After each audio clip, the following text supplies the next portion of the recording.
നമസ്കാരം. മലയാളിയുടെ വർത്തമാനകാലത്തിന്റെ വർത്തമാനം Kerala summit special election edition സ്വാഗതം. ഇടതൊഴിഞ്ഞ് വലതുമാറി കൊല്ലത്ത് RSP, പത്തനംതിട്ടയിൽ വലതൊഴിഞ്ഞ് ഇടതുമാറി ഫിലിപ്പോസ് തോമസ്, പൊന്നാനിയിൽ വലതൊഴിഞ്ഞ് ഇടതുമാറി അബ്ദുൾ റഹ്മാൻ, റെയ്സിനാക്കുന്നിൽ നിന്ന് നേരെ ഇടതുമാറി എറണാകുളത്ത് ക്രിസ്റ്റി ഫെർണാണ്ടസ്. മുന്നണി രാഷ്ട്രീയത്തിൽ ഇനിയും മനസ്സിലാകാനാകാത്ത ചില സമവാക്യങ്ങളുടെ രൂപീകരണം നടക്കുന്നു. ലോക്സഭാ തിരഞ്ഞെടുപ്പിൽ നമ്മൾ ചർച്ച ചെയ്യുന്നു കളം മാറുന്ന ജനായത്ത്. ഈ ചർച്ചയിൽ പങ്കെടുക്കുന്നത് ഇവരാണ്: ഇടതുപക്ഷ ചിന്തകനും RMP സ്റ്റേറ്റ് സെക്രട്ടേറിയറ്റ് മെമ്പറുമായ doctor Azad, Kerala Press Academy മുൻ ചെയർമാനും ദേശാഭിമാനി മുൻ അസോസിയേറ്റ് എഡിറ്ററുമായ SR Sakthidharan, KPCC general secretary advocate Suresh Babu, Muslim League state secretariat member advocate KNA Khader MLA, Madhyamam deputy editor Kasim Irikkur എന്നിവർ. CPM-ന് ഇത്രയധികം ഗസ്റ്റ് സ്ഥാനാർത്ഥികൾ നിർത്തേണ്ടി വരുന്നതിന്റെ സാഹചര്യം എന്താണ്? രാഷ്ട്രീയത്തിൽ വലിയൊരു ശ്രുതി സംഭവിച്ചിട്ടുണ്ട് എന്നുള്ളത്. അതുകൊണ്ടാണ് 61 വർഷം ഈ രാജ്യം ഭരിച്ച കോൺഗ്രസിന് സ്ഥാനാർത്ഥികളെ പോലും കിട്ടാതെ വരുന്നു. പല സംസ്ഥാനങ്ങളിലും പ്രമാണിമാരായിട്ടുള്ള ആളുകൾ ഞങ്ങൾ മത്സരിക്കുന്നില്ല എന്ന് പറയുന്നു. നമ്മുടെ ഈ രാഷ്ട്രീയത്തിൽ വരുന്ന ഈ വ്യതിയാനം, ഈ വ്യതിചലനം മനസ്സിലാക്കണം എന്നാണ് എനിക്ക് പൊതുവിൽ പ്രേക്ഷകരോട് അഭ്യർത്ഥിക്കാനുള്ളത്. എന്തുകൊണ്ടാണ് ഈ ഒരു ഗതികേട് വന്നത്? നമ്മുടെ രാജ്യത്തിലെ പരമ്പരാഗത രാഷ്ട്രീയ പ്രസ്ഥാനങ്ങളോട് ഇന്ന് നമ്മുടെ വോട്ടർമാരിൽ പകുതിയിലധികം വരുന്ന ചെറുപ്പക്കാരായ ആളുകൾക്ക് മനംമട്ടിപ്പുണ്ടായിരിക്കുന്നു എന്നുള്ള വസ്തുത എല്ലാ രാഷ്ട്രീയ പാർട്ടികളും അംഗീകരിക്കേണ്ടതായിട്ടുണ്ട്. അതിൻ്റെ അടിസ്ഥാനത്തിൽ വേണം കാര്യങ്ങൾ വിലയിരുത്താൻ. എന്നോട് ചോദിച്ച ചോദ്യം ഇതല്ല. എന്നോട് ചോദിച്ച ചോദ്യം എന്താണ്, മാർക്സിസ്റ്റ് പാർട്ടിക്ക് ആളില്ലാഞ്ഞിട്ടാണോ എന്ന്. മാർക്സിസ്റ്റ് പാർട്ടിക്ക് ആളില്ലാഞ്ഞിട്ടൊന്നുമല്ല. 1957 തെരഞ്ഞെടുപ്പിൽ തന്നെ 6-8 സ്വതന്ത്രന്മാരെ മത്സരിപ്പിച്ചുകൊണ്ടാണ് അന്ന് കമ്മ്യൂണിസ്റ്റ് പാർട്ടി, ഒന്നായ കമ്മ്യൂണിസ്റ്റ് പാർട്ടി അധികാരത്തിലേക്ക് വരുന്നത്. അതിൽ പലരും നിങ്ങൾ ഈ ഉദ്ദേശിക്കുന്നത് പോലെ പരമ്പരാഗത രാഷ്ട്രീയക്കാരായിരുന്നില്ല. ഒരുപക്ഷെ കേട്ടിട്ടുണ്ടാവും, നമ്മുടെ കേരളത്തിലെ ആദ്യത്തെ ആരോഗ്യവകുപ്പ് മന്ത്രി ഡോക്ടർ AR മേനോൻ. അദ്ദേഹം തൃശ്ശൂരിൽ നിന്നാണ് മത്സരിച്ച സ്വതന്ത്രനായിട്ട്. അന്ന് കമ്മ്യൂണിസ്റ്റ് പാർട്ടി, അന്നത്തെ മുന്നണി അദ്ദേഹത്തെ പിന്തുണയ്ക്കുകയായിരുന്നു. അപ്പോൾ അന്ന് മുതൽ തന്നെ അന്ന് 6-8 പേര് സ്വതന്ത്രന്മാരായി ആ കാലത്ത് മത്സരിച്ച് കമ്മ്യൂണിസ്റ്റ് പാർട്ടിയോടൊപ്പം ചേർന്ന്. ഇവിടെ ജനിച്ചവരെല്ലാം കമ്മ്യൂണിസ്റ്റുകാരായിട്ടല്ല, പല പല പാർട്ടികളുണ്ടായിരുന്ന ആളുകളാണ് കമ്മ്യൂണിസ്റ്റ് പാർട്ടികളിലൊക്കെ വന്നിട്ടുള്ളത്, അതുപോലെ കോൺഗ്രസ്സിലും പോയിട്ടുള്ളത്.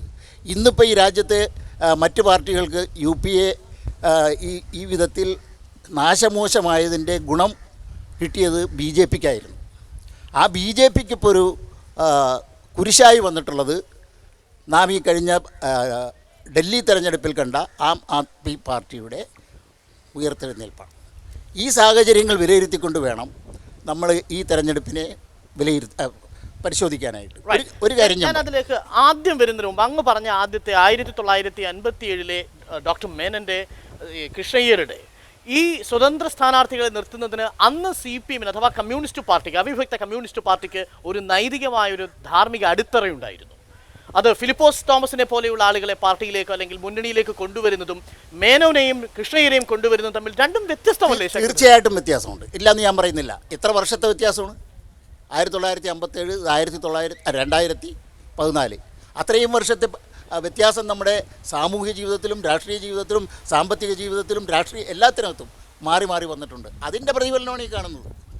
ഫിലിപ്പോസ് തോമസ് അവിടെ ഒരു കോസിൻ്റെ പുറത്ത് നിൽക്കുകയാണ് കോൺഗ്രസിനകത്ത്, അഭിപ്രായ വ്യത്യാസവുമായിട്ട്. അതായത് ആറന്മുള വിമാനത്താവളം ഇല്ലേ? റൈറ്റ്. നമുക്ക് ആ വിഷയങ്ങളിലേക്ക് നമുക്ക് തിരിച്ചു വരാം. ഖാദറമ്പല്ലേ, അറിയേണ്ട ഒരു പ്രധാനപ്പെട്ട കാര്യം, കൊല്ലത്ത് പ്രേമചന്ദ്രൻ ഇടതുപക്ഷത്തിൽ നിന്ന് കോൺഗ്രസിന്റെ UDF പാളയത്തിലേക്ക് വരുമ്പോൾ എന്തുറപ്പാണ് ലഭിച്ചിരിക്കുന്നത്? UPA ഗവൺമെന്റിനെ തന്നെ പ്രേമചന്ദ്രൻ സപ്പോർട്ട് ചെയ്യുന്നു. അടിസ്ഥാനമായി പ്രേമചന്ദ്രന്റെ രാഷ്ട്രീയം നോക്കിയാൽ പോലും കടുത്ത ഇടതുപക്ഷ സഹയാത്രികനായിരുന്നു പ്രേമചന്ദ്രൻ. ട്രാക്ക് റെക്കോർഡ് നിറയെ ഒരു വിപ്ലവകാരിയുടേതാണ്. അല്ല, ഈ വിഷയത്തിൽ ഇത്ര ലളിതമായി അരുൺ ഇതിനെ കാണാൻ പാടില്ല. ഇത് ആ അറബിക്കടലിൻ്റെ ആരവം കേട്ടില്ലേ? അതുപോലെ മനുഷ്യർ എന്ന് പറഞ്ഞാൽ ജനാധിപത്യ രാജ്യത്ത് ജനങ്ങൾ ഇളകി മറിയുകയാണ്. രാജ്യത്തുണ്ടാകുന്ന സകല മാറ്റങ്ങളും ജനങ്ങളെ ബാധിക്കും. ശാസ്ത്ര സാങ്കേതിക രംഗത്തുണ്ടായ വികാസം, വിദ്യാഭ്യാസപരമായ ഉയർച്ച, രാഷ്ട്രീയ രംഗത്ത് വരുന്ന മാറ്റങ്ങൾ, സാമ്പത്തികമായ വളർച്ച, ഇതെല്ലാ തരത്തിലും പ്രതിബിംബിക്കും എന്ന കാര്യത്തിന് യാതൊരു സംശയവുമില്ല. അപ്പോൾ സ്വാഭാവികമായി ഇപ്പോൾ തത്വശാസ്ത്രങ്ങൾ മാറി മറിഞ്ഞു വന്നിട്ടുണ്ട്, കാലഹരണപ്പെട്ടിട്ടുണ്ട്. ചില ആളുകൾ ചില മതങ്ങളിൽ നിന്ന് മാറി വേറെ മതങ്ങളിലേക്ക് പോകുന്നുണ്ട്. ഇങ്ങനെ പലരും അഭിപ്രായങ്ങൾ മാറ്റിയിട്ടുണ്ട്. ലോകത്തിലെ ഏറ്റവും വലിയ ഇടതുപക്ഷ വിപ്ലവകാരികളിൽ ഒരാളായിരുന്ന രജിസ് ദെബ്രെ റവല്യൂഷൻ ഇൻ റവല്യൂഷൻ എന്ന് പറയുന്ന വിപ്ലവത്തിൽ വിപ്ലവം നടന്ന പുസ്തകം എഴുതിയ ആളാണ്. അദ്ദേഹം പിന്നീട് ഫ്രഞ്ച് ജേർണലിസ്റ്റായിരുന്നു. അദ്ദേഹം അതിനുശേഷം അലൻഡേയുമായി കണ്ട് ചിലിയിൽ പോയി എ കോൺവെർസേഷൻ വിത്ത് അലൻഡേ എന്ന് പറഞ്ഞ് ഞാൻ വിപ്ലവത്തിൽ വിപ്ലവം നിറഞ്ഞ പുസ്തകത്തിൽ എഴുതിയതെല്ലാം തെറ്റാണെന്ന് പറഞ്ഞ് വേറെ പുസ്തകം എഴുതി. EMS നമ്പൂതിരിപ്പാട് കോൺഗ്രസ് ആയിരുന്നു. അദ്ദേഹത്തിന് പിന്നീട് കാലോചിതമായ മാറ്റം വരുത്തി കമ്മ്യൂണിസ്റ്റ് ആകേണ്ടി വന്നു. It's very interesting. എനിക്ക് അറിയേണ്ടത് പ്രധാനപ്പെട്ട അറിയേണ്ട കാര്യം ഖാദർ, 176 മണിക്കൂർ മുമ്പ്, അതായത് RSP UDF ലയിക്കുമെന്ന പ്രഖ്യാപനം വരുന്നതിനും 176 മണിക്കൂർ മുമ്പ് പ്രേമചന്ദ്രൻ അവസാനമായി നൽകിയ ടെലിവിഷൻ ഇൻ്റർവ്യൂവിലും പറഞ്ഞിരിക്കുന്നത് ആഗോളവൽക്കരണത്തെ എതിർക്കേണ്ട, ഒരു വീക്ക് പ്രധാനമന്ത്രിയെ എതിർക്കേണ്ട, കമ്പോളത്തിന് തീരെഴുതി കൊടുക്കുന്ന ഗവൺമെന്റിനെ എതിർക്കേണ്ട, ഒരു ഗവൺമെന്റ് ഇല്ലായ്മയെ എതിർക്കേണ്ട സാഹചര്യമാണ് വന്നിരിക്കുന്നത്. UP ക്രിട്ടിസൈസ് ചെയ്ത പ്രേമചന്ദ്രനാണ്. 176 മണിക്കൂറുകൾക്ക് ശേഷം നിങ്ങൾ പ്രേമചന്ദ്രനിൽ ഒരു വിശ്വാസിയെ കണ്ടെത്താൻ ഇടയായ സാഹചര്യം എന്നതാണ് ആശങ്ക? അല്ല, അതിന് യാതൊരു സംശയവും വേണ്ട. എന്താ സംഭവിച്ചാൽ പ്രേമചന്ദ്രൻ്റെ പാർട്ടി ഇപ്പോൾ ശരിയായ മാർഗത്തിൽ എത്തിച്ചേർന്നിരിക്കുകയാണ്. ഇന്ത്യയിലൊരു മതേതര ഗവൺമെൻറ് ഉണ്ടാക്കുക എന്നത് ഈ ലോക്സഭാ തെരഞ്ഞെടുപ്പിലെ ഏറ്റവും സുപ്രധാനമായ കാര്യമാണ്. രണ്ട് പ്രധാനപ്പെട്ട മുന്നണികളാണ് ഇവിടെ ഏറ്റുമുട്ടുന്നത്, NDAയും UPAയും. അതിന് മധ്യത്തിലുള്ള മൂന്നാം മുന്നണിയോ നാലാം മുന്നണിയോ കാര്യമായ ഒരു പങ്ക് വഹിക്കുകയില്ല ഈ തെരഞ്ഞെടുപ്പിന് ഉറപ്പാണ്. അത്തരം മുന്നണികളുടെ പക്ഷത്ത് നിന്നാൽ പരോക്ഷമായി അത് ഭാരതീയ ജനതാ പാർട്ടിയെ ജയിപ്പിക്കുന്നതിന് സഹായകരമായിരിക്കും എന്ന് മനസ്സിലാക്കിയത് കൊണ്ടാവാം സീറ്റിൻ്റെ പ്രശ്നങ്ങളും കൂടി വന്നപ്പോൾ പ്രേമചന്ദ്രനും അദ്ദേഹത്തിൻ്റെ പാർട്ടിയും മാറിയത് എന്ന് ഞാൻ കരുതുകയാണ്. ക്ലിയർ. ഡോക്ടർ ആസാദ്, CPM യഥാർത്ഥത്തിൽ ചെയ്യുന്നത് എന്താണ്? അത്ര വലിയ ക്രൈമൊന്നും അവർ ചെയ്തിട്ടില്ലല്ലോ. ഒരുപക്ഷെ അവർ ആലോചിക്കുന്നത് ഒരു കാരണവശാലും കേന്ദ്രത്തിൽ BJP അധികാരത്തിൽ വരുന്നതിന് തടയിടുക. നിങ്ങൾ LDFിൻ്റെ മുന്നണിയാണെങ്കിൽ അല്ലെങ്കിൽ കോൺഗ്രസിൻ്റെ മുന്നണിയാണ്. കേരളത്തിൽ BJPക്ക് എതിരിടാനുള്ള ഏറ്റവും നല്ല വഴി UDF ആവട്ടെ LDF ആവട്ടെ കാര്യമായ അതിൽ സ്ഥാനാർത്ഥി നിർണയത്തിൽ ഒരു ശ്രദ്ധ ചെലുത്തേണ്ടിയിരുന്നില്ല. അത് CPMൻ്റെ ഒരു പ്രസ്റ്റീജ് പ്രശ്നമല്ല. BJP വരുന്നതിനെ തടയിടുക എന്നത് മാത്രമാണോ ഈ സ്ഥാനാർത്ഥി നിർണയത്തിൽ പ്രതിഫലിച്ചു കണ്ടത്? തീർച്ചയായിട്ടും അല്ല. ഈ തെരഞ്ഞെടുപ്പിൽ CPM ആണെങ്കിലും UDFിലെ പാർട്ടികളാണെങ്കിലും LDFിലെ പാർട്ടികളാണെങ്കിലും അവരെടുക്കുന്ന BJP ആണെങ്കിലും എടുക്കുന്ന ഒരു പൊതു നിലപാടുണ്ട്. ഈ തെരഞ്ഞെടുപ്പ് മാത്രമല്ല, തെരഞ്ഞെടുപ്പിന് തൊട്ട് മുമ്പുള്ള കാലഘട്ടം മുഴുവൻ കോർപ്പറേറ്റ് വൽക്കരണത്തോട് അനുകൂലമായ കോർപ്പറേറ്റ് വികസനത്തിൻ്റെ പക്ഷത്താണ് വരുന്നത്, അല്ലെങ്കിൽ ആ താല്പര്യങ്ങളോടൊപ്പമാണ്. ആ താല്പര്യത്തിൽ എന്തെങ്കിലും വ്യത്യസ്തതയുള്ള 14 പാർട്ടികളെ ചേർത്തല്ല മൂന്നാം മുന്നണി ഉണ്ടാക്കാൻ CPM ശ്രമിച്ചതും. നമ്മൾ ശ്രദ്ധിക്കേണ്ട കാര്യം, അത്തരത്തിൽ നയപരമായി ഒന്നിച്ച് നിൽക്കുന്ന ഒരു പാർട്ടിയിൽ ഒരു ദിവസം കൊണ്ട് പാർട്ടി മാറുക പ്രയാസകരമല്ല. നയപരമായി വ്യത്യസ്തത പുലർത്തുമ്പോഴാണ് രണ്ട് മുന്നണി തമ്മിൽ മാറുമ്പോൾ ആളുകൾക്ക് പ്രയാസം ഉണ്ടാവുന്നത്. ഇവിടെ നയപരമായി UDFും LDFും BJPയും ഒരേ രീതിയിലാണ് പോകുന്നത്. അവർ മുന്നണി മാറുന്നത് ഇന്ന് പ്രയാസമല്ല. പക്ഷേ 957 സ്ഥിതി അല്ല. 957 മുതൽ ഒരുപക്ഷെ 90 വരെയുള്ള കാലത്ത് കോൺഗ്രസിനകത്ത് പോലും കോൺഗ്രസ് സാർവദേശീയമായിട്ട് ചേരിചേരാ നയം സ്വീകരിച്ചിരുന്നവരാ, മിശ്ര സമ്പദ്ഘടന സ്വീകരിച്ചിരുന്നവരാ, ക്ഷേമരാഷ്ട്ര സങ്കല്പം ഉണ്ടായിരുന്നവരാ. അതുകൊണ്ട് സാമൂഹ്യക്ഷേമ പദ്ധതികൾ കൊണ്ടുവന്നവരാണ്. പക്ഷെ അവർ വളരെ പെട്ടെന്ന് സാമൂഹ്യക്ഷേമ പദ്ധതികൾ വെട്ടിക്കുറക്കലായി. അവിടെ വെച്ച് നയപരമായി അവർ മാറി. അതേ നയം മാറ്റത്തിലേക്ക് 90-ന് ശേഷം LDFും കടന്നു വരുന്നുണ്ട്, BJP വരുന്നുണ്ട്. ഇവർ മുഴുവൻ വന്ന ആഗോളവൽക്കരണ നയത്തിൻ്റെ ഒരു മുനമ്പിൽ ഇവർ സന്ധിക്കുന്നു, ഇവർ ഐക്യപ്പെടുന്നു. അവിടെ ഇവർക്ക് കൂറുമാറുക, നയം മാറുക, മുന്നണി മാറുക ഒട്ടും പ്രയാസമല്ല. സത്യത്തിൽ നമ്മൾ കാണാത്തൊരു രാഷ്ട്രീയമുണ്ട്, ഇതിനെ എതിർക്കുന്ന ജനങ്ങളുടെ രാഷ്ട്രീയം. ആ രാഷ്ട്രീയത്തിൽ നിന്ന് ഒരു വോട്ടർക്ക് കൂറുമാറാനാവില്ല, ഒരു വോട്ടർക്ക് മുന്നണി മാറാനാവില്ല. പക്ഷേ ഇവരുടെ പരമ്പരാഗത പാർട്ടി സ്ഥാപനങ്ങളുടെ വക്താക്കൾ ചിലപ്പോൾ കുറച്ചു കാലം കൂടി ഇതിനൊപ്പം നിന്നു വരും. അത് ദീർഘകാലത്തേക്ക് അവർ പ്രതീക്ഷിക്കുകയും വേണ്ട. അഡ്വക്കേറ്റ് സുരേഷ് ബാബു, 2 ചോദ്യങ്ങളുണ്ട് അങ്ങയുടെ. ആദ്യത്തെ ചോദ്യം നേരത്തെ ആസാദ് പറഞ്ഞതിൻ്റെ തുടർച്ച. നയപരമായി ആ അർത്ഥത്തിൽ LDFും UDFും തമ്മിലുള്ള ഒരു അകലം കുറയുന്നു എന്നതാണോ ഫിലിപ്പോസ് തോമസ് ഇടതുപക്ഷത്തിലേക്ക് വരുമ്പോഴും പ്രേമചന്ദ്രൻ UDFിലേക്ക് പോകുമ്പോഴും നമ്മൾ കാണേണ്ടത്?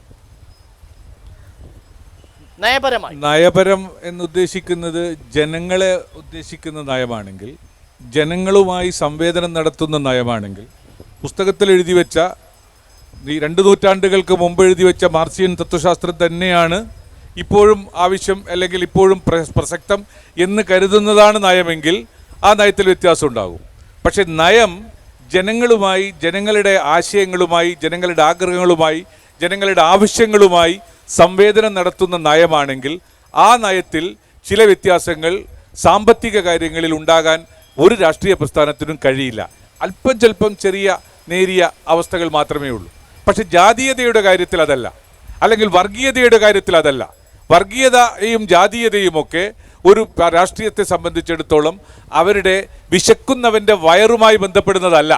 അതുകൊണ്ട് ഇവിടെ ഈ തെരഞ്ഞെടുപ്പിൽ വളരെ നയപരമായ സാമ്പത്തിക നയപരമായ സമീപനത്തെക്കാൾ പ്രശ്നം മതേതര ഭാരതം നിലനിൽക്കുക എന്നുള്ളതാണ്. ആ മതേതര ഭാരതം നിലനിൽക്കുന്നതിന് ആവശ്യമായ രാഷ്ട്രീയ സമീപനങ്ങൾ സ്വീകരിക്കുമ്പോൾ 2 നൂറ്റാണ്ടുകൾക്കപ്പുറം എഴുതിയുണ്ടാക്കിയ സാമ്പത്തിക തത്വത്തിൽ അടിസ്ഥാനമായി തന്നെ ഭാരതം പോകണമെന്ന് വാശി പിടിക്കുന്നത് ജനങ്ങളിൽ നിന്ന് അവർ ഒറ്റപ്പെടാൻ മാത്രമേ ഇടയാവുകയുള്ളൂ.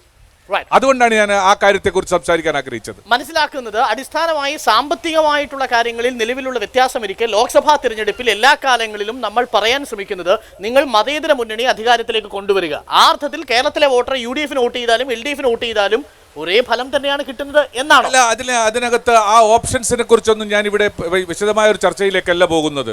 പക്ഷേ ഇന്ത്യ രാജ്യത്തെ സംബന്ധിച്ചിടത്തോളം ഉള്ളതാണ്. ആ ഇന്ത്യ രാജ്യത്തെ സംബന്ധിച്ചിടത്തോളം ഉള്ളതിനാണെങ്കിൽ ഇവിടെ എന്തുകൊണ്ട് കേരളത്തെ സംബന്ധിച്ചിടത്തോളം വ്യത്യസ്തത മനസ്സിലാക്കണമെന്ന് ചോദിച്ചാൽ അതിന് എനിക്ക് ഉദാഹരണങ്ങളുണ്ട്, ഞാൻ പറയാം.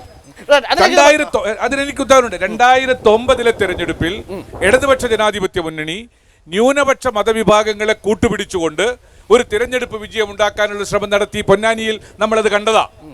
അതിദയനീയമായി കേരളത്തിൽ അത് പരാജയപ്പെട്ടു.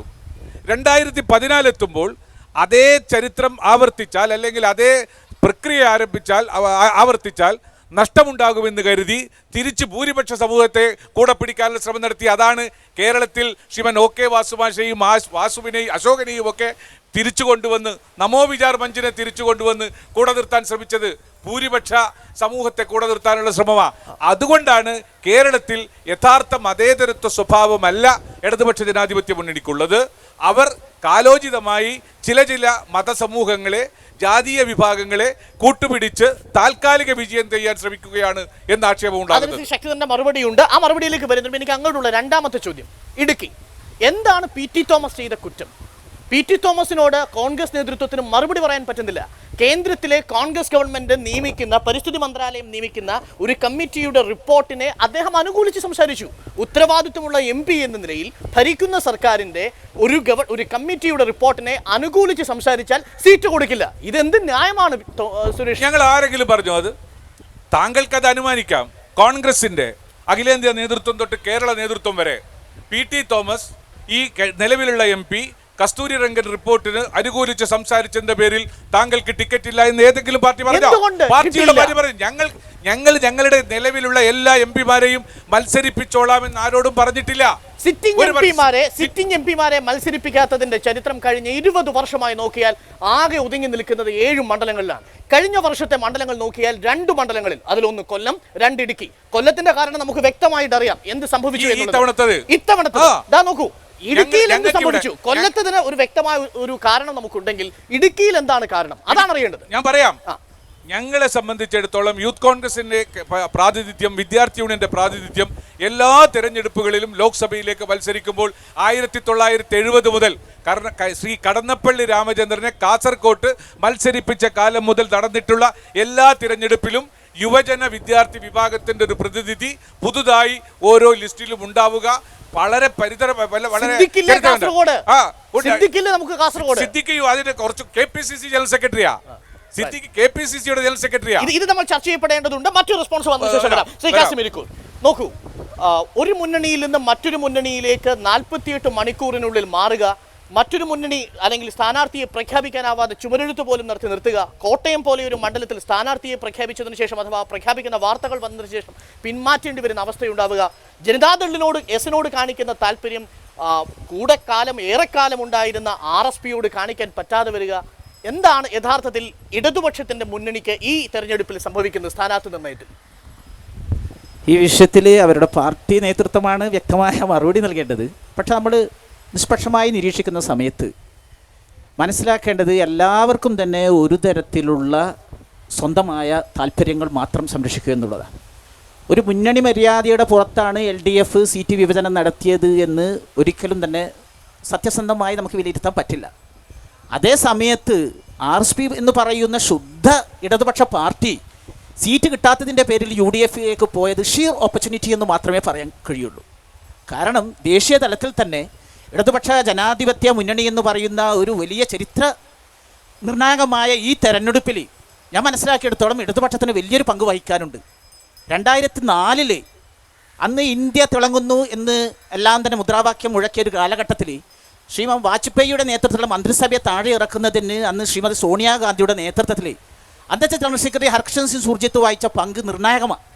ആ തെരഞ്ഞെടുപ്പിൽ LDFന് കിട്ടിയ 64 സീറ്റാണ് യഥാർത്ഥത്തിൽ ഒരു പക്ഷേ സ്വാതന്ത്ര്യ ഇന്ത്യ കണ്ട ഏറ്റവും നല്ലൊരു ഭരണകൂടം ഒന്ന് UPA ഗവൺമെൻറ്റിൻ്റെ ഭരണകൂടമാണ്.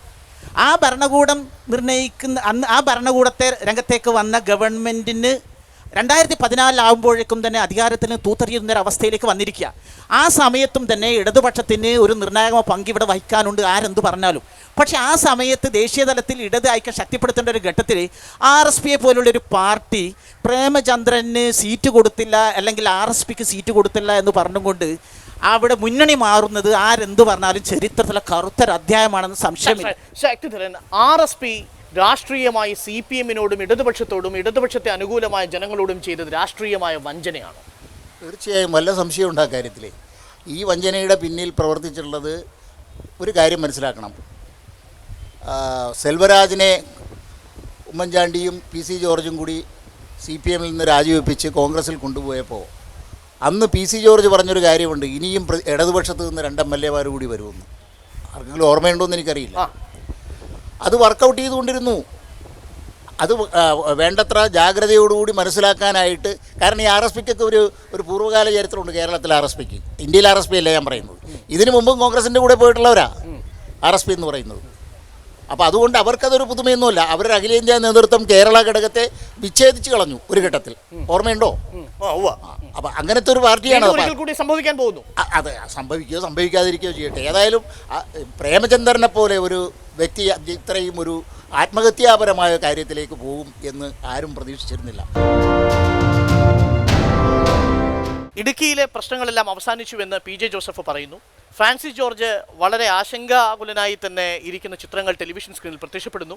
ഒടുവിൽ പ്രശ്നങ്ങളെല്ലാം അവസാനിച്ചു. PC ജോർജ് പറയുന്നു എല്ലാവരും പൊന്നിൻ കുടങ്ങളാണ് കേരളത്തിലെ 20 മണ്ഡലങ്ങളിലും മത്സരിക്കുന്നത് എന്ന് പറയുന്നു. PT തോമസിനോട് അത് വേണമായിരുന്നോ എന്നൊരു ചോദ്യം ജനങ്ങളുടെ മനസ്സിൽ ഉണ്ടാവുന്നത് സ്വാഭാവികമല്ലേ? അങ്ങ് നിഷ്പക്ഷനായി നിന്ന് നിരീക്ഷിച്ചാൽ.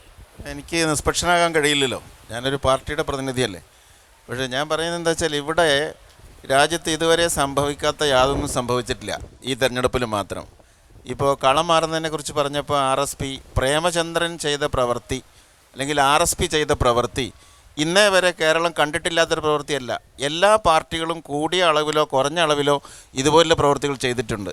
അതുപോലെ സീറ്റ് PT തോമസിനെ അദ്ദേഹം എൻ്റെ സ്നേഹിതനാണ് നിഷേധിച്ചു എന്ന് പറഞ്ഞു. അങ്ങനെ അതൊരു നിഷേധമാണെങ്കിൽ ഇതുപോലുള്ള സംഭവങ്ങൾ എല്ലാ പാർട്ടികളുടെ ചരിത്രത്തിലുണ്ട്. പിന്നെ ഇടുക്കിയിലെ ഒരു പ്രത്യേകത ഈ ലോക്സഭാ തെരഞ്ഞെടുപ്പിൽ ഞാൻ കണ്ടത്, അരുൺ നന്നായി ചോദിച്ചത് ശരിയായൊരു ചോദ്യമാണ്. ഇടുക്കിയിലെ ഈ ലോക്സഭാ തെരഞ്ഞെടുപ്പിൻ്റെ കേന്ദ്ര മുദ്രാവാക്യം കസ്തൂരി രംഗൻ മാത്രമായി. Kasturi Rangan is A fact. കൃഷിക്കാർക്ക് യാതൊരു ബുദ്ധിമുട്ടും വരരുത് എന്ന അഭിപ്രായം എല്ലാവർക്കും ഉണ്ട്. പക്ഷേ കസ്തൂരി രംഗനിൽ കേന്ദ്രീകരിച്ച് ഇന്ത്യയെപ്പോലുള്ളൊരു മഹാജനാധിപത്യ രാജ്യത്തെ ഈ ലോക്സഭാ തെരഞ്ഞെടുപ്പിൻ്റെ എല്ലാ കാര്യങ്ങളും കസ്തൂരി രംഗനോടുള്ള സമീപനത്തിലാണ് നിലനിൽക്കുന്നത് എന്ന മട്ടിൽ ആക്കി തീർത്തത് തെറ്റാണെന്ന് ഞാൻ പറയുന്നത്. ഇവിടെ നരേന്ദ്രമോദി, ഇന്ത്യയുടെ ജനാധിപത്യം, മതേതരത്വം, കോർപ്പറേറ്റ്, ഗ്ലോബലൈസേഷൻ, കൃഷിക്കാർ, പട്ടിണി, മരണം, ഇങ്ങനെ ഒരുപാട് ഇഷ്യൂസ് ഉണ്ട്, അൺഎംപ്ലോയ്മെൻറ്റ്, ഇങ്ങനെ ഒരുപാട് ഇഷ്യൂസ് ഉണ്ട്.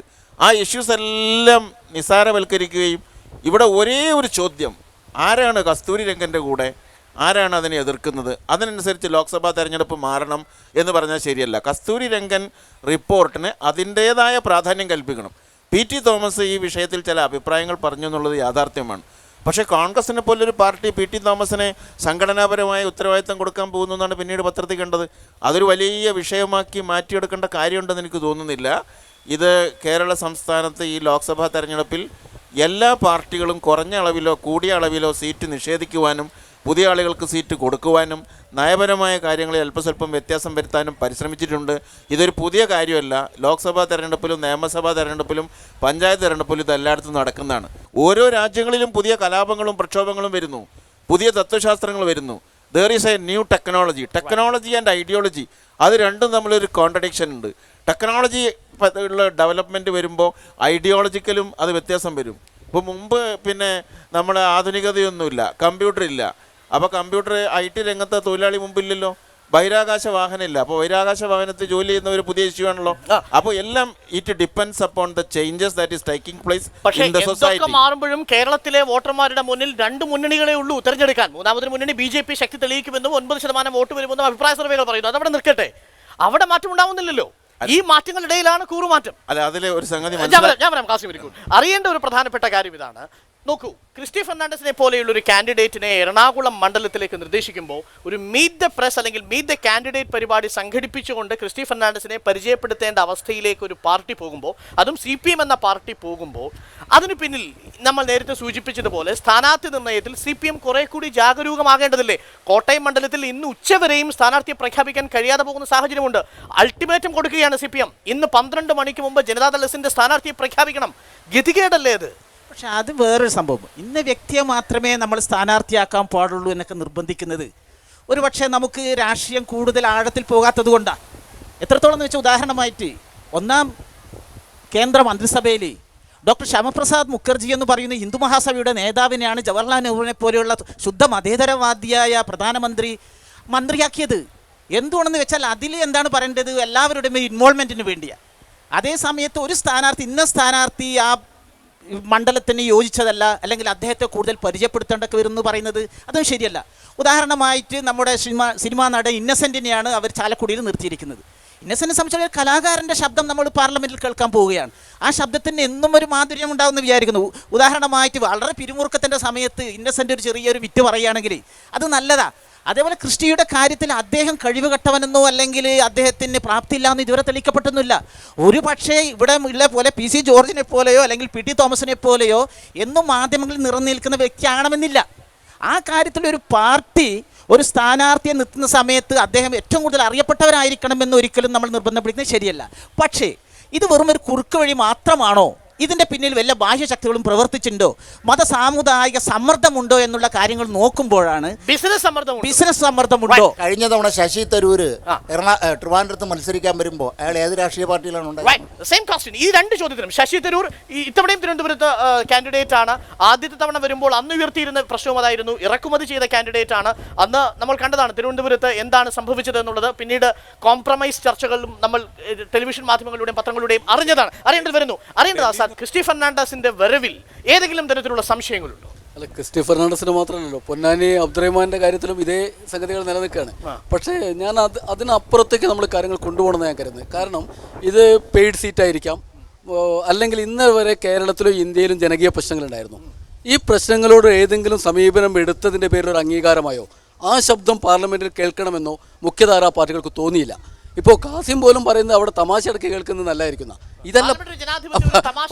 അല്ല, പാർലമെന്റ് എന്ന് പറയുന്നത് ജനകീയ സമരങ്ങളുടെ ശബ്ദം പ്രതിഫലിക്കുന്നുണ്ടോ? ഒരു വളരെ രസകരമായ കാര്യം, കഴിഞ്ഞ 5-10 വർഷം കേരളത്തിലും ഇന്ത്യയിലും ജാതി മത വിഭാഗീയതയെ പറ്റി നമ്മൾ സംസാരിക്കുന്നത് അതിൻ്റെ പേരിലുണ്ടായ കലാപങ്ങളുടെ അടിസ്ഥാനത്തിലല്ല. ഈ രാഷ്ട്രീയ പ്രസ്ഥാനങ്ങൾ തെരഞ്ഞെടുപ്പിലും മറ്റ് സാഹചര്യത്തിലും ഒരു വിലപേശൽ രാഷ്ട്രീയത്തിന് ഇട കൊടുത്തു എന്നതിൻ്റെ പേരിലാണ്. കഴിഞ്ഞ 5-10 വർഷമായി കേരളത്തിലും ഇന്ത്യയിലും നടന്ന സമരങ്ങൾ കുടിയൊഴിപ്പിക്കപ്പെടുന്ന മനുഷ്യൻ്റെ, വിലക്കയറ്റത്തെ നേരിടുന്ന മനുഷ്യൻ്റെ, നിത്യജീവിതത്തിൽ ബുദ്ധിമുട്ടുന്ന മനുഷ്യൻ്റെ, ഒരുപക്ഷെ നീർത്തടം നികത്തപ്പെടുന്നതിൻ്റെ, പുതിയ വികസനം മൂലധനത്തിന് മാത്രമായി തീരുന്നതിൻ്റെ, ജനങ്ങൾ അവഗണിക്കപ്പെടുന്നതിൻ്റെ ഒട്ടേറെ പ്രശ്നങ്ങൾ വന്നല്ലോ. ആ പ്രതിനിധികൾ അവരുടെ രാഷ്ട്രീയത്തെ ആര് പ്രതിനിധാനം ചെയ്യുന്നു? അവരുടെ രാഷ്ട്രീയത്തെ കൊടിയൊഴിക്കപ്പെടുന്ന മൂലംപള്ളിയിലേക്ക് തിരിഞ്ഞു നോക്കിയിട്ടില്ല KV തോമസും ക്രിസ്റ്റിയും. നമ്മൾ അറിയേണ്ടത് ഇത്തരം ഇഷ്യൂസ് എൻഡോസൾഫാൻ മുതൽ വിളപ്പിൽശാല വരെ നടക്കുകയാണ് കേരളത്തിൽ. ഈ സമരങ്ങളിൽ ജനങ്ങളുടെ രാഷ്ട്രീയം വേറെയും വികസനത്തിൻ്റെ രാഷ്ട്രീയം. കേരളത്തെ വികസിപ്പിക്കാൻ പോവുക. ജനങ്ങളില്ലാത്ത എന്ത് വികസനം അവർ കൊണ്ടുവരാൻ പോകുന്നത്? ഈ മനുഷ്യരെ ബാധിക്കാത്ത ഏത് തരത്തിലുള്ള വികസനം സ്വപ്നം കാണുന്നത്? അത് കോർപ്പറേറ്റ് വികസനം. കോർപ്പറേറ്റ് വികസനത്തിൻ്റെ കാര്യത്തിൽ ഒരേ നയം പുലർത്തുന്നവർ പേയ്മെൻറ്റ് സീറ്റ് വരുത്തും. അത്തരം സീറ്റുകളിൽ അത്തരം താല്പര്യങ്ങൾ വരും. അതാണ് ജീർണത. ആദ്യം പറഞ്ഞ പുതിയ രാഷ്ട്രീയത്തിൻ്റെ ജീർണത എന്ന് പറയുന്നത് അടിസ്ഥാന ജനകീയ നയ സമീപനങ്ങളിൽ നിന്ന് രാഷ്ട്രീയ പ്രസ്ഥാനങ്ങൾ മാറിപ്പോയിരിക്കുന്നു. ഇവിടെ പ്രശ്നം ഇപ്പോൾ ദബ്രയുടെയും ഗരോദിയെ പോലെയുള്ളവരുടെ മതപരമായ മാറ്റം കാലങ്ങളെടുത്ത് നടക്കുന്നതാണ്. അവരുടെ അനുഭവങ്ങളിലൂടെ ശരിയോ തെറ്റോ വ്യക്തിക്ക് അങ്ങനെ പോവാം. പക്ഷെ ആലോചിക്കാൻ ഇട കിട്ടും മുമ്പ് ഒരു സുരക്ഷിതത്വം മറ്റേ താവളമാണ് എന്ന് കരുതുന്ന വിധത്തിലേക്ക് ഏത് താവളമാണോ സുരക്ഷ കൊടുക്കുക? കോടീശ്വരന്മാർക്ക് ഇരിക്കാൻ ഇന്ത്യൻ പാർലമെൻറ്റാണെന്നുള്ളത്. ക്രിസ്റ്റിക്ക് അവിടെ പോയിരിക്കാം, അബ്ദുറഹ്മാൻ അവിടെ പോയിരിക്കണം. താല്പര്യം തോന്നില്ലേ? എല്ലാ പണക്കാർക്കും തോന്നുമെങ്കിൽ ഞങ്ങൾ കോടീശ്വരന്മാരുടെ താവളം. ഇപ്പോൾ CPM പോലും കഴിഞ്ഞ കണക്കെടുത്ത് നോക്കിയാൽ കോടീശ്വരന്മാരെ കണക്ക് കൂടി വരിക. നോക്കൂ, ഇടതുപക്ഷ മുന്നണി കെട്ടിപ്പടുക്കുന്നതിനുള്ള ഒരു പ്രധാനപ്പെട്ട കാര്യമെന്ന് പറയുന്നത് ആസാദ് സൂചിപ്പിച്ചതുപോലെ പുരോഗമനപരമായ ചിന്തകളും സമീപനങ്ങളും നിലപാടുകളും സമരങ്ങളും ഉണ്ടായിരുന്നവരുടെ ഒരു കൂട്ടമായിരുന്നു അത്. ആ കൂട്ടമാണ് ശിഥിലമായി കൊണ്ടിരിക്കുന്നത്. അല്ല, ആ കൂട്ടം നമ്മൾ ഈ കേരളത്തിലും ബംഗാളിലും മാത്രമേ കണ്ടിട്ടുള്ളൂ. ഇന്ത്യയുടെ മറ്റു ഭാഗങ്ങളിൽ ആ കൂട്ടം മറ്റു പല പാർട്ടികളുടെയും കൂടെയാണ്. ആ പാർട്ടികളെയും കൂടി ഈ പറഞ്ഞ മതേതര ജനാധിപത്യ വിശാല മുന്നണിയിലേക്ക് കൊണ്ടുവരിക എന്നുള്ളൊരു ടാസ്ക്കാണ് അഖിലേന്ത്യാ തലത്തിൽ CPM എടുത്തിട്ടുള്ളത്. അതോടൊപ്പം തന്നെ നമ്മുടെ രാജ്യത്തിലെ ജനങ്ങളെ ഏറ്റവും കൂടുതൽ വീർപ്പുമുട്ടിക്കുന്ന അഴിമതി, അതുപോലെ തന്നെ വിലക്കയറ്റം, ജനങ്ങൾക്ക് ജീവിക്കാൻ ആവശ്യമായ സാഹചര്യങ്ങളില്ലായ്മ, ഇതിനൊക്കെതിരായിട്ടുള്ള സമരങ്ങൾ മാർക്സിസ്റ്റ് പാർട്ടിക്ക് സ്വാധീനമുള്ള പ്രദേശങ്ങളിൽ അവരത് ചെയ്യുന്നുണ്ട്. ആ ഭരണത്തിലിരിക്കുന്നിടത്ത് ഭരണം ഉപയോഗിച്ചുകൊണ്ട് ചെയ്യുന്നുണ്ട്, അല്ലാത്തയിടത്ത് അത് സമരങ്ങൾ നടത്തിക്കൊണ്ട് ചെയ്യുന്നുണ്ട്. അങ്ങനെ വരുന്ന കേസുകളിൽ ഉൾപ്പെടുന്ന ആളുകളെയും ക്രിമിനലുകളാക്കി മാറ്റുന്ന ഒരവസ്ഥയാണ് നമ്മുടെ രാജ്യത്തുള്ളത്. വേറൊരു കാര്യം, ഈ കോർപ്പറേറ്റുകളെ മുഴുവൻ സ്വാധീനിച്ചുകൊണ്ട് ഇല്ലാത്ത ചില സംഭവവികാസങ്ങൾ നമ്മുടെ രാജ്യത്ത് സംഭവിക്കാൻ പോകുന്നു എന്ന് വരുത്തി ഇന്നലെ കെജ്രിവാൾ പറഞ്ഞത്. അതിനകത്തൊരു ചെറിയ വസ്തുതയുണ്ട്, യാഥാർത്ഥ്യമുണ്ട്. ഇന്നസെന്റിനെ സ്ഥാനാർത്ഥിയാക്കിയതിനു പിന്നിൽ ചാലക്കുടിയിൽ നേരത്തെ സൂചിപ്പിച്ച പോലെ പിരിമുറുക്കമുള്ള പാർലമെന്റിൽ ഇടയ്ക്ക് ചില നർമ്മോക്തികൾ കേൾക്കാനും ഇടയ്ക്ക് നർമ്മരസം അനുഭവിക്കാനും വേണ്ടിയാണ്. ഏതായാലും ഒരു കാര്യം ഭാഗ്യമായി, ഇന്നസെന്റും പേയ്മെന്റ് സ്ഥാനാർത്ഥിയാണെന്ന് പറയാതിരുന്നത് ഭാഗ്യമായി. അതും പറയും, ഇനി കുറച്ച് കഴിയുമ്പോൾ അതായിരിക്കും പറയാൻ പോകുന്നത്. ഇത് ഞാൻ നേരത്തെ സൂചിപ്പിച്ച പോലെ തെരഞ്ഞെടുപ്പാണ്. തെരഞ്ഞെടുപ്പിൽ വിജയിക്കുക എന്നുള്ളത് ഓരോ പാർട്ടിയുടെയും ആവശ്യമാണ്. ഒരു മാറ്റവും ഇല്ലാത്തത് മുസ്ലിം ലീഗിന് മാത്രമാണ്. എന്താണ് യഥാർത്ഥത്തിൽ മലപ്പുറത്തെ സ്ഥാനാർത്ഥി നിർണയത്തിലും നടന്നത്? സ്ഥാനാർത്ഥി നിർണയത്തെക്കുറിച്ചുള്ള നൈതിക സംവാദത്തിന്റെ ഈ ചോദ്യം നേരിട്ട് അഡ്വക്കേറ്റ് ഖാദർ MLA-യോടാണ്. മലപ്പുറത്ത് യഥാർത്ഥത്തിൽ സംഭവിച്ചത് എന്താണ്? മലപ്പുറത്ത് യഥാർത്ഥത്തിൽ ഒന്നും സംഭവിച്ചിട്ടില്ല. ഞങ്ങളുടെ പാർലമെൻ്ററി പാർട്ടി യോഗം ചേർന്നിട്ട് E. അഹമ്മദിനെ മലപ്പുറത്തും E. T. മുഹമ്മദ് ബഷീറിനെ പൊന്നാനിയും മത്സരിപ്പിക്കാൻ തീരുമാനിച്ചു. വേറെ ഒന്നും സംഭവിച്ചിട്ടില്ല. എന്ത് സംഭവിച്ചെന്നാണ് ആരും ഉദ്ദേശിച്ചത്? പ്രായാധിക്യം ആദ്യം കുഞ്ഞാലിക്കുട്ടി പറയുന്നു. അത് ഞാൻ പറയാം ഇപ്പൊ മനസ്സിലായി എനിക്ക്. പ്രായാധിക്യമാണെങ്കിൽ ഇപ്പോൾ അച്യുതാനന്ദന് എത്ര വയസ്സായി? ഫേസ്ബുക്കിൽ അങ്ങനെ പലതും വരും. ഇപ്പോൾ നമ്മൾ മനസ്സിലാക്കേണ്ട ഒരു സംഗതി എന്താ വെച്ചാൽ, ഒന്ന് നാട്ടുകാർക്ക് വിവരമുണ്ടെന്ന് മനസ്സിലാക്കുക. ഈ വെറും പിന്നെ നമുക്ക് മാത്രമല്ല, ജനങ്ങൾക്ക് വിവരം ഉണ്ടായിട്ടുണ്ട്, വിദ്യാഭ്യാസം ഉണ്ടായിട്ടുണ്ട്, സാമ്പത്തികമായിട്ടുള്ള വളർച്ച ഉണ്ടായിട്ടുണ്ട്. എല്ലാ തരത്തിലും നമ്മളെക്കാൾ അറിവുള്ളവരാണ് ജനങ്ങളെന്ന് മനസ്സിലാക്കുക. പണ്ടൊക്കെ പൊതുജനം കഴുതകളായിരുന്നു എന്നാണ് പറഞ്ഞത്. ഇപ്പോൾ തിരിച്ചാണ് പറയേണ്ടത്. വാസ്തവത്തിൽ ജനങ്ങൾക്ക് വിവരം ഉണ്ടായൊരു കാലമാണ്. ഞങ്ങളെ സംബന്ധിച്ച് ആകെ 2 സീറ്റേ ഉള്ളൂ. ആ 2 സീറ്റിൽ നിങ്ങൾക്ക് ഫിലിപ്പോസ് തോമസിനും അതുപോലെ ക്രിസ്റ്റി ഫെർണാണ്ടസിനും കൊടുക്കാൻ ഞങ്ങൾക്ക് സൗകര്യമില്ല. ആകെ 2 സീറ്റേ ഉള്ളൂ. അഹമ്മദ് സാഹിബ് എന്ന് പറഞ്ഞാൽ ഡൽഹിയിൽ വളരെ എക്സ്പീരിയൻസ്ഡ് ആയിട്ടുള്ള ആളാണ്. 5-6 തവണ ഐക്യരാഷ്ട്രസഭയിലൊക്കെ പോയിട്ടുള്ള ആളാണ്. വളരെ അദ്ദേഹത്തിൻ്റെ എക്സ്പീരിയൻസും കഴിവും പ്രാപ്തിയൊക്കെ പ്രയോജനപ്പെടുത്തുക എന്നുള്ളത്, ഒരു തവണ കൂടി പ്രയോജനപ്പെടുത്തുക എന്നുള്ളത് പാർട്ടിയുടെ ഒരു ആവശ്യമായിരുന്നു. ഒന്ന്, E. അഹമ്മദിന്റെ കഴിഞ്ഞ വർഷത്തെ പാർലമെന്റിന്റെ പ്രകടനം, പാർലമെന്റ് പെർഫോമൻസിലെ പ്രകടനം, എത്ര MP ഫണ്ട് ചെലവഴിച്ചു എന്നുള്ളത്, ഹാജർ, ഇത്രയും കാര്യങ്ങൾ കണക്ക് കൂട്ടിയാൽ തന്നെ ഒരുപക്ഷെ അങ്ങ് പറയുന്നതിൽ കുറച്ചുകൂടി ഒരു മെച്ചപ്പെട്ട സ്ഥാനാർത്ഥി മുസ്ലിം ലീഗിൽ നിന്ന് കണ്ടെത്താൻ പറ്റുമായിരുന്നില്ലെന്ന് സംശയം സ്വാഭാവികമായി ഉണ്ടാവുന്നതാണ്. അല്ല, ധാരാളം നല്ല സ്ഥാനാർത്ഥികൾ മുസ്ലിം ലീഗിലുണ്ട്. ഇന്ത്യൻ പാർലമെന്റിൽ ഈ പിരിച്ചുവിട്ട 15ാം ലോക്സഭയിൽ എത്ര മെമ്പർമാരുണ്ടായിരുന്നുവോ ആ മെമ്പർമാരൊക്കെ എത്ര ചോദ്യങ്ങൾ ചോദിച്ചു, ആ മെമ്പർമാരൊക്കെ എത്ര MP ഫണ്ട് ചെലവഴിച്ചു, അതിൽ അഹമ്മദ് സാഹിബ് എത്രാം സ്ഥാനത്താണെന്ന് നോക്കിയിട്ട് ഇത് പറയാൻ പറ്റുള്ളൂ. അതല്ലാതെ ഒരാളെ എടുത്തിട്ട് അയാൾ അങ്ങനെയാണെന്ന് പറയുന്നതിന് അർത്ഥമില്ല. ആകെ ഒരു പരിശോധന അരുണും നടത്തിയിട്ടില്ല. അത് ശരിയായ ഒരു കാര്യമല്ല. കേരളത്തിൽ LDF-ന്റെയും UDF-ന്റെയും MP-മാരുടെ പെർഫോമൻസിന്റെ റേറ്റിംഗ് പരിശോധിച്ചു. ഞാനത് ഓപ്പണായി പറയുന്നില്ല, കാരണം കൃത്യമായ കണക്കുകൾ നമ്മുടെ കയ്യിലുണ്ട്. ആ കണക്കുകൾ ഞാനിപ്പോൾ പറയുന്നില്ല. പറഞ്ഞാൽ മലപ്പുറത്തിന്റെ കാര്യത്തിൽ നമുക്ക് ഒരു കുഴപ്പമില്ല.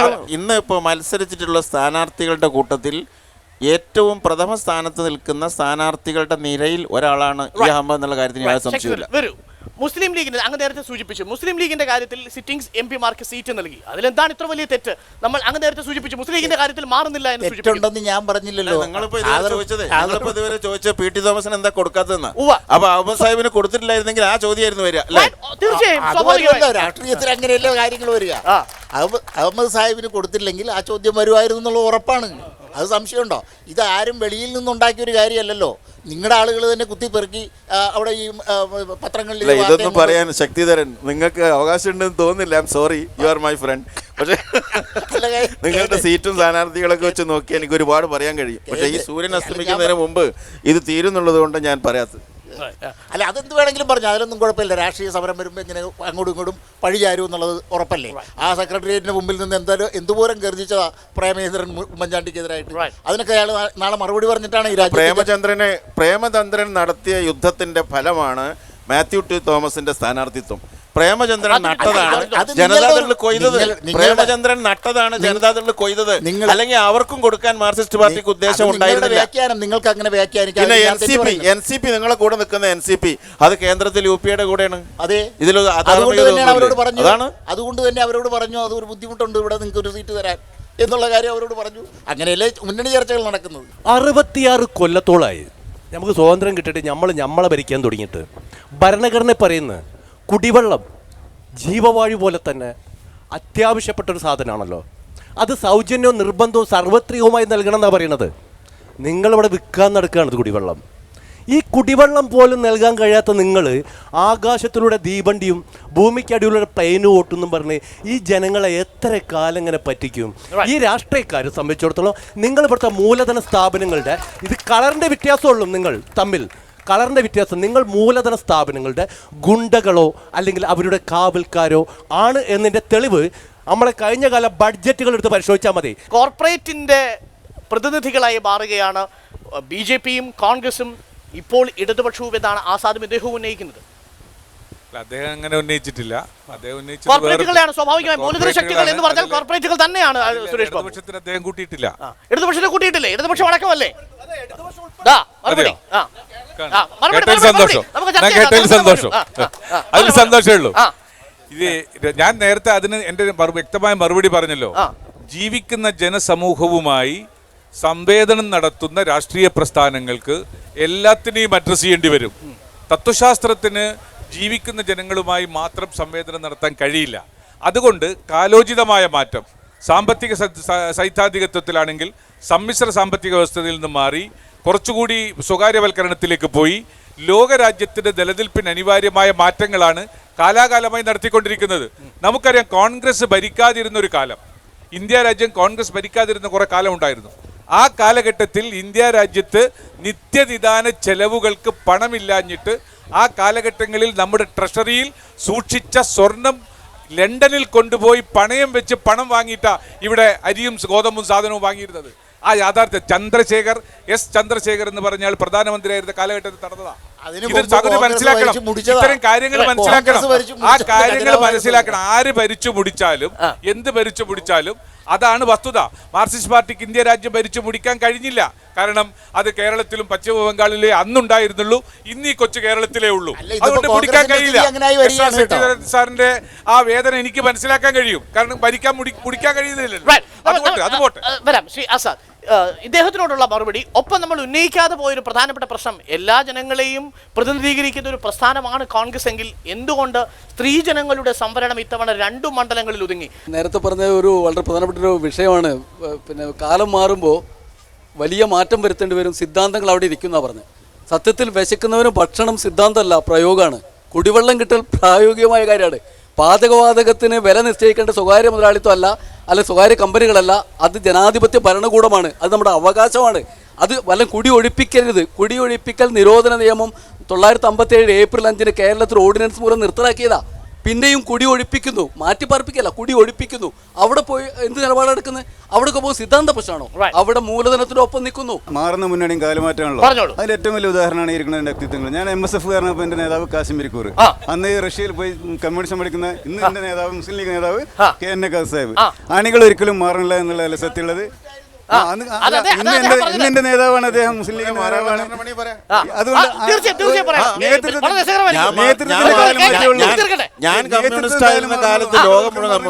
അതിന് ആസാദ് സാഹിബ് പറഞ്ഞു, ഈ തലമുറ മാറുന്നത് വരെ ഇത് തുടരുന്നുള്ളത്.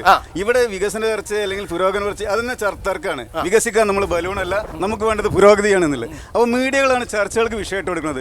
ഇയാൾ പറഞ്ഞ കുടിവെള്ള പ്രശ്നമോ അവർ പറഞ്ഞ പിന്നെ കോളനി പ്രശ്നങ്ങളൊന്നും ആരും പൂർത്തിയാക്കുന്നില്ല.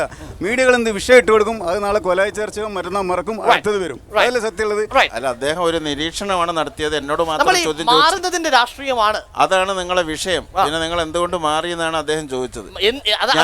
ഞാൻ കമ്മ്യൂണിസ്റ്റ് ആയിരുന്ന കാലത്ത് Soviet Union, Czechoslovakia, Hungary, Bulgaria, Rumania, Afghanistan, Laos, Kampuchea, കിഴക്കൻ ജർമ്മനിയൊക്കെ കമ്മ്യൂണിസ്റ്റ് ആയിരുന്നു. ഞാൻ കമ്മ്യൂണിസ്റ്റ് പാർട്ടിയിൽ നിന്ന് വിട്ടതോടുകൂടി ഈ രാജ്യങ്ങളെല്ലാം കമ്മ്യൂണിസ്റ്റ് പക്ഷം നിന്ന് പോയി. അപ്പൊ അതുകൊണ്ട് തന്നെ ഞാൻ കമ്മ്യൂണിസ്റ്റ് പാർട്ടിയിൽ നിന്ന് വിട്ടതിന് വലിയ ന്യായീകരണമായി എന്നാണ് ഞാൻ പറയുന്നത്. അങ്ങനെ വേണമെങ്കിൽ അങ്ങനെ ആലോചിക്കാം. ആ സോവിയറ്റ് യൂണിയൻ ലോകത്തിലെ ഏറ്റവും സുശക്തമായ രാജ്യം സഖാവ് Stalin, Lenin, Khrushchev, Brezhnev, Andropov, Konstantin Chernenko, Mikhail Gorbachev, Boris Yeltsin വരെയുള്ള മഹാന്മാർ ഭരിച്ച സോവിയറ്റ് യൂണിയൻ ഇന്നില്ല.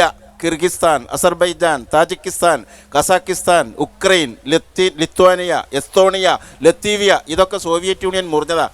പക്ഷേ നമ്മുടെ രാജ്യം ഇന്ത്യയായി നിലനിൽക്കുന്നു. ചൈന കൊടി മാത്രമുള്ള ചുവപ്പ്, രാഷ്ട്രീയവും സാമ്പത്തിക നയവും മുതലാളിത്തത്തിൻ്റെയാണ്, കോർപ്പറേറ്റാണ്. മുതലാളിമാർക്ക് പാർട്ടിയിൽ മെമ്പർഷിപ്പ് കൊടുത്തിരിക്കുകയാണ്. അപ്പം ഞാൻ പറയുന്നത് കമ്മ്യൂണിസ്റ്റ് പാർട്ടിയിൽ ഞാൻ 17 പറഞ്ഞു വരുന്നു. അതിനു വേണ്ടിയുള്ളതല്ല ഈ ഡിസ്കഷൻ. അതിനകത്തൊരു എനിക്ക് അറിയേണ്ടത് അങ്ങയുടെ ജീവിതാനുഭവം വെച്ചുകൊണ്ട് ഈ പാർട്ടികൾ മാറുന്നതും രാഷ്ട്രീയം മാറുന്നതും തത്വശാസ്ത്രപരമായ ശരിയാണ്. ന്യായമാണ്. അതാ ഞാൻ തുടക്കത്തിൽ തന്നെ പറഞ്ഞു, EMS നമ്പൂതിരിപ്പാട് KPCCയുടെ ജനറൽ സെക്രട്ടറി ആയിരുന്നു. ഞാൻ മാത്രം ഒരു പാർട്ടി മാറല്ല ചെയ്തത്. കോൺഗ്രസ് എന്ന് പറയുന്ന പാർട്ടിയിൽ നിന്നാണ് ബാക്കി പാർട്ടികളെല്ലാം ഇവിടെ ഉണ്ടായത്. അതിൽ നിന്ന് തിരിഞ്ഞു പറഞ്ഞാണ് ബാക്കി പാർട്ടികളെല്ലാം രൂപപ്പെട്ടത്. അപ്പോൾ EMS നമ്പൂതിരിപ്പാട് മാറിയതുപോലെ തന്നെയാണ് ഞാൻ മാറിയതും. ഞാൻ 17 വർഷക്കാലം അതാണ് ഞാൻ 17 വർഷക്കാലം കമ്മ്യൂണിസ്റ്റ് പാർട്ടികളിൽ നിന്ന് വിട്ടിട്ട് ലീഗിലേക്ക് വന്നപ്പോ ലോകം മുഴുവനുള്ള രാജ്യങ്ങൾക്ക് ലീഗിലേക്ക് വരാമായിരുന്നു. അല്ല, അത് വരുമായിരുന്നു. അവിടെ മുഴുവൻ സമരങ്ങളിലേക്ക് പോയത്. ശ്രീ ഖാദർ കമ്മ്യൂണിസത്തിൽ നിന്ന് മുസ്ലിം ലീഗിലേക്ക് ഒരു തത്വശാസ്ത്രപരമായ പരിണാമം സംഭവിച്ചതുപോലെ അങ്ങനെ കാണാൻ സാധിക്കുമോ ഇവിടെ ഫിലിപ്പോസ് തോമസിന്റെ പരിണാമവും അബ്ദുൾ റഹ്മാന്റെ പരിണാമവും ഒപ്പം RSPയിൽ നിന്ന് പ്രേമചന്ദ്രന്റെ പരിണാമവും? ഒരിക്കലും കാണാൻ പറ്റില്ല. അതേ സമയത്ത് ഇവിടെ സംഭവിച്ചിരിക്കുന്നത് 130 വർഷം പഴക്കമുള്ള കോൺഗ്രസിനെയും അതുപോലെ സുസജ്ജമായ സംവിധാനമുള്ള BJPയെയും മുന്നിൽ നിർത്തിക്കൊണ്ട് ആം ആദ്മി എന്ന് പറയുന്ന ഒരു ചൂല് പാർട്ടി ഇവിടെ വിപ്ലവം സൃഷ്ടിച്ചിരിക്കുക. ഡൽഹിയിൽ കുറ്റിച്ചൂലി വിപ്ലവം സൃഷ്ടിക്കുന്നത് ഒരു പക്ഷേ ലോകത്തിലെ ഏറ്റവും വലിയ ജനാധിപത്യ രാജ്യത്ത് അവിടെയാണ് മാറ്റം സംഭവിക്കുന്നത്. അല്ലാതെ ഏതെങ്കിലും ഒരു സ്ഥാനാർത്ഥി അവസരവാദപരമായിട്ട് പിറ്റേന്ന് ഏതെങ്കിലും മുന്നണിയിലേക്കോ പാർട്ടിയിലേക്കോ പോയി കഴിഞ്ഞാൽ അത് മാനസാന്തരം, അതിൻ്റെ പിന്നിൽ വലിയ തത്വശാസ്ത്രമുണ്ട് എന്നൊക്കെ പറയുന്നത് എനിക്ക് തോന്നുന്നു ഇവിടെ ഇരിക്കുന്ന ഈ ശ്രോതാക്കൾ വിശ്വസിക്കാൻ സാധ്യതയില്ല. ചുരുങ്ങിയ പക്ഷം കൊല്ലത്തും പൊന്നാനിയിലും സംഭവിച്ചിരിക്കുന്നത് പോലും ഇത്തരത്തിലുള്ള തത്വശാസ്ത്രപരമായ പരിണാമമാണെന്ന് മാറിയവർ പോലും അംഗീകരിക്കാനിടയില്ല. തത്വശാസ്ത്രപരത്തെക്കാൾ പ്രധാനമായി ഇഷ്യൂ ബേസ്ഡ് ആയി മാറിയിട്ടുണ്ടെന്ന് നിങ്ങൾക്ക് പത്തനംതിട്ടയിൽ സമ്മതിക്കാമെങ്കിലും എന്താണ് പ്രധാനപ്പെട്ട ഇഷ്യൂ കൊല്ലത്ത് സംഭവിച്ചത് എന്നതൊരു ചോദ്യമാണ്. തിരിച്ചു വരാം. ഇതാണ് ഈ ചർച്ച ചെയ്യുന്ന അവസാന ഘട്ടത്തിൽ ചർച്ച ചെയ്യുന്ന വിഷയം. വിശ്വാസയോഗ്യമാവണം മാറ്റങ്ങൾ. അത് തത്വശാസ്ത്രപരമാണെങ്കിൽ അത് വിശദീകരണ യോഗ്യവുമാവണം. എന്നാൽ ഈ ലോക്സഭാ തെരഞ്ഞെടുപ്പിൽ കേരളത്തിൽ LDFൽ നിന്ന് UDFിലേക്കും UDFൽ നിന്ന് LDFിലേക്കുമുള്ള മാറ്റം അങ്ങനെ വിശദീകരിക്കാൻ പറ്റുന്നതും ന്യായീകരിക്കാൻ പറ്റുന്നതുമാണോ എന്നതാണ് നമ്മൾ ചർച്ച ചെയ്തുകൊണ്ടിരിക്കുന്ന വിഷയം. കളം മാറ്റത്തിന്റെ ജനായത്വം ചർച്ച തുടരുകയാണ്. ആറന്മുളയിൽ പരിസ്ഥിതിക്ക് അനുകൂലമായ നിലപാടെടുത്തുകൊണ്ട് ഇഷ്യൂ ബേസ്ഡ് ആയ മാറ്റമാണ് ഫിലിപ്പോസ് തോമസ് നിർവഹിച്ചതെങ്കിൽ എന്തുകൊണ്ട് നേരെ ഘടകവിരുദ്ധമായ നിലപാട് ഇടുക്കിയിൽ നിങ്ങൾ അംഗീകരിക്കുന്നു? തിരഞ്ഞെടുപ്പ് എന്ന് പറയുന്നത് ജയിക്കാൻ കൂടി വേണ്ടിയിട്ടുള്ളൊരു യുദ്ധമാണ്. ആ യുദ്ധത്തിൽ ജയിക്കാൻ കഴിയുന്ന എല്ലാ സാധന സാമഗ്രികളും ഒരുക്കുക എന്നുള്ളത് ഓരോ രാഷ്ട്രീയ പാർട്ടിയും ചെയ്യുന്ന കാര്യമാണ്. അതിപ്പോഴല്ല, ഈ ഇലക്ഷൻ തുടങ്ങിയ കാലം മുതൽക്ക് തന്നെ ഉള്ളൊരു കാര്യമാണ്. നമുക്ക് ആദർശം മറക്കാം, തത്വശാസ്ത്രം മറക്കാം, തിരഞ്ഞെടുപ്പിലേക്ക് അധികാരത്തിലേക്ക് വരാം. മാർക്സിസ്റ്റ് പാർട്ടിയെ സംബന്ധിച്ചിടത്തോളം ഈ തെരഞ്ഞെടുപ്പ് വളരെ നിർണായകമാണ്. 16ാം ലോക്സഭാ തെരഞ്ഞെടുപ്പ് ആ പാർട്ടിയുടെ മറ്റേ ദേശീയ നിലനിൽപ്പിനെ സംബന്ധിച്ചിടത്തോളം ഒക്കെ വളരെ പ്രധാനപ്പെട്ടൊരു തെരഞ്ഞെടുപ്പായതുകൊണ്ട് വളരെ സൂക്ഷിച്ചു തന്നെയാണ് ഈ തെരഞ്ഞെടുപ്പിൽ സ്ഥാനാർത്ഥികളെ കണ്ടെത്തിയതും നിശ്ചയിച്ചതും. അതൊന്നും പെയ്ഡ് ആണ് എന്ന് ആക്ഷേപിക്കുന്നവർക്ക് ആക്ഷേപിക്കാൻ ഞങ്ങൾക്കതിൽ യാതൊരു വിരോധമില്ല. തന്ത്രപരമായി ഞങ്ങൾ സ്ഥാനാർത്ഥികളെ ഓരോ സ്ഥലത്തും നിർത്തിയിരിക്കുക. ഇന്ന് കേരളത്തിൽ 10-200 സമരങ്ങൾ നടക്കുന്നുണ്ട്, ജനകീയ സമരങ്ങൾ. ഒന്നിലും ഇടതോ വലതോ ഇന്ന് കേരളത്തിൽ ഇല്ല എന്നുള്ളത് പ്രത്യക്ഷത്തിൽ നമുക്ക് കണ്ടാൽ മനസ്സിലാവും. ഇങ്ങനെ ഉണ്ടാവേ ആം ആദ്മി പാർട്ടി പോലുള്ള ഇന്ത്യയിൽ ഡൽഹിയിൽ ഉണ്ടായ ഒരു ഉയർത്തെഴുന്നേൽപ്പ്, അതുപോലെ കേരളത്തിൽ നവോത്ഥാന സംഘടനകൾ, ജനകീയ സംഘടനകൾ, ഇവരെല്ലാം കൂടി കൂട്ടി യോജിപ്പിച്ച് RMPക്ക് മുഖ്യമായ നേതൃത്വപരമായ പങ്കുവഹിച്ച ഒരു മൂന്നാം പതിൽ ഉണ്ടാക്കിക്കൂടെ എന്നാണ് എൻ്റെ ചോദ്യം. ഈ തെരഞ്ഞെടുപ്പ് വളരെ പ്രധാനപ്പെട്ട ഒരു മാറ്റത്തിന് വേദിയാവും. അത് ഈ തെരഞ്ഞെടുപ്പിൽ മത്സരിക്കുന്ന ആളുകളിൽ ജനകീയ സമരങ്ങളിൽ പങ്കെടുക്കുന്നവരുണ്ട് എങ്കിൽ ഏത് പാർട്ടിയുടെ ആണെങ്കിലും അവരെ ജനങ്ങൾ വോട്ട് ചെയ്ത് അവരുടെ പിന്തുണ അറിയിക്കും. അതിൽ കൂടുതലും ഇടത് LDFൻ്റെയോ UDFൻ്റെയോ BJPയുടെയോ ചേരികളെ ആയിരിക്കില്ല. ഒരുപക്ഷെ RMPയും ഒരുപക്ഷെ കമ്മ്യൂണിസ്റ്റ് ഐക്യമുന്നണിയും പിന്നെ അത്തരത്തിൽ സമരങ്ങളിൽ പങ്കാളികളായ പാർട്ടികളും ആം ആദ്മിയും ഒക്കെ നയിക്കുന്ന ഈ സ്ഥാനാർത്ഥി ലിസ്റ്റിൽ പലപ്പോഴും ഈ സമരത്തിൻ്റെ പ്രതിനിധികൾ മുമ്പില്ലാത്ത വിധം പിന്തുണ ആർജിക്കും. അതോടൊപ്പം ഒറ്റ കാര്യം കൂടി ഞാൻ പറയാനുണ്ട്. അത് പ്രേമേന്ദ്രൻ പോയത് മാത്രമല്ല, ഇപ്പോൾ തുറന്നു പറഞ്ഞു ശക്തിധരൻ, നമുക്ക് അഭിനന്ദിക്കേണ്ടതുണ്ട്. 2004 തെരഞ്ഞെടുപ്പിൽ പല സംസ്ഥാനങ്ങളിലും കോൺഗ്രസ് ഐയുടെ കൂടെയാണ് CPM മത്സരിച്ചത്, മത്സരിച്ചു സഖ്യശക്തികളായിട്ട്. അന്ന് കോൺഗ്രസ് ഐ തൊട്ടുകൂടായ്മ പറഞ്ഞില്ല. ഈ തെരഞ്ഞെടുപ്പിലും അവർ പറയുന്നത് 2004 ആവർത്തിക്കാൻ ശ്രമിക്കണമെന്നാണ്. ഒരുപക്ഷെ കോൺഗ്രസ് ഐ എന്ന് പേരില്ലെങ്കിലും അതേ നയം സംസ്ഥാനങ്ങളിൽ മത്സരിച്ച് നടപ്പാക്കുന്ന ആളുകളായിട്ട് പലയിടത്തും ഐക്യപ്പെടുകയും ഒരുപക്ഷെ കേരളത്തിലെ UDF-നേക്കാൾ വലത്ത് നിൽക്കുന്ന പ്രസ്ഥാനങ്ങളുടെ ചുമലിൽ പിടിച്ചുകൊണ്ടാണ് പോകുന്നത്. ഇതിലേത് പ്രസ്ഥാനത്ത് നമുക്ക് പ്രേമേന്ദ്രനെ മാത്രം അങ്ങോട്ട് മാറി എന്ന് പറയുന്നതിൽ എന്താ അർത്ഥമുള്ളത്? അവിടെ മാറ്റം എന്നുള്ളത് നിങ്ങൾ ജനങ്ങളുടെ ഒപ്പാണോ അതോ നിങ്ങൾ മൂലധന ശക്തികളുടെ വികസനത്തിനൊപ്പാണോ? ഈ ഒരൊറ്റ ചോദ്യം ജനങ്ങളുടെ മുന്നിലുള്ളൂ. അതിന് തീർച്ചയായും ജനങ്ങൾ ചെറിയ ആളുകളാണെങ്കിലും ഒറ്റ വോട്ടുകളാണെങ്കിലും ഇത്തവണ ആ രീതിയിൽ സമാഹരിക്കപ്പെടും എന്ന കാര്യത്തിൽ ഒരു സംശയവും വേണ്ട. പാർലമെൻറ്റ് അംഗീകരിച്ച നിയമത്തിലൂടെ 33% വനിതകൾക്ക് സംവരണം കൊടുത്തു. പക്ഷേ ഇന്ത്യൻ പാർലമെൻറ്റിൽ അത്തരത്തിലൊരു നിയമം വേണമെന്ന് പ്രസിഡൻ്റായിരുന്ന കോൺഗ്രസിൻ്റെ പ്രമുഖ കക്ഷിയായ കോൺഗ്രസിൻ്റെ പ്രസിഡൻ്റായിരുന്ന സോണിയാഗാന്ധി പോലും ആഗ്രഹിച്ചിട്ട് ആ ബില്ല് ചർച്ചയ്ക്കെടുക്കുന്ന സമയത്ത് പാർലമെൻറ്റിൽ ചർച്ചയ്ക്ക് നാളെ വരുന്നു എന്ന് പറഞ്ഞപ്പോൾ BJP MLA-യും കോൺഗ്രസ് MLA-മാരും ജനതാദൾ MLA-മാരും CPM MLA-മാരും അവിടുത്തെ റെയിൽവേ സ്റ്റേഷനിലാണ് കണ്ടത് എന്ന് പറയുന്നു. ഇപ്പോഴും പോലും ഈ തെരഞ്ഞെടുപ്പിൽ പോലും സ്ത്രീകൾക്ക് അർഹമായ പ്രാതിനിധ്യം കൊടുക്കാൻ കഴിയാത്ത ഈ രാഷ്ട്രീയ കക്ഷികളെ പറ്റി നിങ്ങൾക്ക് എല്ലാവർക്കും എന്താണ് അഭിപ്രായം? Clear question to you sir. കാരണം കേരളത്തിലെ സ്ത്രീകൾക്ക് വേണ്ടി, ഇന്ത്യയിലെ സ്ത്രീകൾക്ക് വേണ്ടി ഈ ചോദ്യം അങ്ങയോട്. 33% സംവരണം ആഗ്രഹിക്കുന്നു എന്ന് പറയുന്ന ഇന്റർനാഷണൽ കോൺഗ്രസ് കേരളത്തിൽ അവർ നിർത്തിയ മണ്ഡലങ്ങളിലെങ്കിലും എന്തുകൊണ്ട് 33% സംവരണം നടപ്പാക്കാൻ ആലോചിച്ചില്ല? അത് ആലത്തൂരും ആലപ്പുഴയിലും മാത്രമായി, അല്ലെങ്കിൽ ആറ്റിങ്ങലും മാത്രമായി ഒതുങ്ങിപ്പോയി. പഞ്ചായത്തി രാജ് നഗരപാലിക ബില്ലിൽ തുടക്കത്തിൽ 33% വനിതകൾക്ക് റിസർവ് ചെയ്യുകയും വനിതകൾക്ക് പ്രസിഡന്റ് പദവി വരെ റിസർവ് ചെയ്തു. പിന്നീട് അത് 50%ആക്കി വർദ്ധിപ്പിച്ചു. അതിന് അവകാശപ്പെടാൻ അർഹതയുള്ളൊരു പാർട്ടി കോൺഗ്രസ്സാണ്. പക്ഷെ ഞാൻ അവകാശവാദം കോൺഗ്രസിന് മാത്രമായി പരിമിതപ്പെടുത്താൻ ആഗ്രഹിക്കുന്നില്ല. ഈ നാട്ടിലെ എല്ലാ രാഷ്ട്രീയ കക്ഷികളും അതിനെ സഹായിച്ചു. ഉള്ളിലെ എതിർപ്പ് കൊച്ചു രാഷ്ട്രീയ പ്രസ്ഥാനങ്ങൾ, അതിൽ കേരളത്തിന് വെളിയിലുള്ള രാഷ്ട്രീയ പ്രസ്ഥാനങ്ങൾ അതിനെ എതിർത്തിട്ടുണ്ട്, എപ്പോഴും എതിർക്കുന്നുണ്ട്. ആ പാർട്ടികളൊന്നും തന്നെ കോൺഗ്രസ് ഈ ബില്ല് ലോകസഭയിലും രാജ്യസഭയിലും അവതരിപ്പിച്ചപ്പോൾ പിന്തുണച്ചില്ല. ഞങ്ങൾക്ക് ഈ 15ാം ലോക്സഭയിൽ ഭൂരിപക്ഷമില്ല. പ്രതിപക്ഷത്തിരിക്കുന്ന കക്ഷികളുടെ പിന്തുണയോടുകൂടി മാത്രമേ എന്തെങ്കിലും നിയമനിർമ്മാണ നടപടികൾ നടത്താൻ കഴിയുമായിരുന്നുള്ളൂ. ഞങ്ങളുടെ പാർട്ടി, കോൺഗ്രസ് പാർട്ടി, വനിതാ പ്രാതിനിധ്യം റിസർവേഷനിലൂടെ ഉറപ്പുവരുത്തുന്നതിന് പ്രതിജ്ഞാബദ്ധമാണ്. അത് സ്വതന്ത്രമായ ഒരു അധികാരം കിട്ടിയാൽ പൂർണ്ണമായും ആദ്യം തന്നെ നടപ്പാക്കി. നിയമം നടപ്പിൽ വരാഞ്ഞതിന്റെ കാരണം സമ്മതിക്കില്ല. സ്വാഭാവികമായും ഒരു താല്പര്യവും അവിടെ ഉണ്ടാവാം. പക്ഷെ അറിയേണ്ടത് സ്ഥാനാർത്ഥി നിർണയത്തിൽ നിങ്ങൾക്ക് ആരോടും ചോദിക്കേണ്ടിയിരുന്നില്ല. KPCCക്ക് തീരുമാനിക്കാം. അതെ, രാഷ്ട്രീയത്തെ കുറിച്ചുള്ള ഒരു അപക്വമായ ഒരു സമീപനം കൊണ്ടാണ് അങ്ങനെ ചോദിക്കാൻ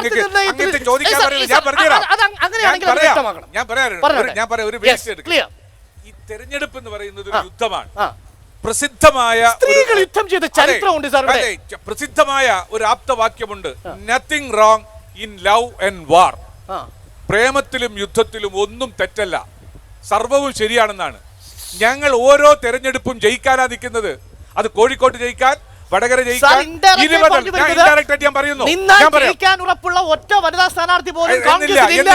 ഞങ്ങളെ എതിരിടാൻ സാധ്യതയുള്ള സ്ഥാനാർത്ഥികളെ മറിക്കാൻ സാധ്യതയുള്ളവരെ നിർത്തി വേണം ജയിക്കാൻ. മറ്റ് നിങ്ങൾ പറയുന്നത് പോലെ 33-50% റിസർവേഷൻ വെച്ച് ആർക്കെങ്കിലും ജയിച്ചു കൊടുക്കാനുള്ള ത്യാഗമൊന്നും അതല്ലെങ്കിൽ അത്തരമുള്ള ബുദ്ധിമോശമൊന്നും കോൺഗ്രസ് പാർട്ടി കാണിക്കാൻ പറ്റില്ല. Very shocking. കോൺഗ്രസിന് ജയിക്കണം, ഇതാണ് തന്ത്രം. ഒരിക്കലും അല്ല. എവിടെ വേണോ, എവിടെയാണ് ജയിക്കാൻ, 20 ആലത്തൂരും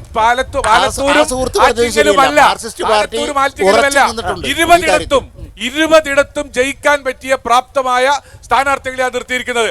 അതിൽ പുരുഷനുണ്ടാകാം, അതിൽ സ്ത്രീ ഉണ്ടാകാം, അതിൽ മുസ്ലിം ആകാം, അതിൽ ക്രിസ്ത്യാനിയാകാം, അതിൽ പട്ടികജാതിക്കാരാകാം. ഞാൻ പറഞ്ഞത് ഈ 33% ആ ബില്ല് ഒരു കാരണവശാലും ഇന്ത്യൻ പാർലമെൻറ്റിൽ പാസ്സായില്ല എന്നുള്ള കാര്യം സാമാന്യ ബുദ്ധിയുള്ളവർ എല്ലാവർക്കും അറിയാവുന്നൊരു കാര്യം. കാരണം കോൺഗ്രസും BJPയും തീരുമാനിച്ചാൽ മതിയായിരുന്നത് നടപ്പാക്കാനായിട്ട്. ഇടതുപക്ഷ പാർട്ടികളുടെ മുഴുവൻ പൂർണ്ണ പിന്തുണയുണ്ടായിരുന്നതിന്. പക്ഷേ ഇവർക്ക് തരാതരം പോലെ ഈ SPയെയും BSPയെയും ഒക്കെ എടുത്ത് ഉപയോഗിക്കാനുള്ളത് കൊണ്ട് അവരുടെ താല്പര്യത്തിന് താളം കൊട്ടി നിന്നതാണ് കോൺഗ്രസ്.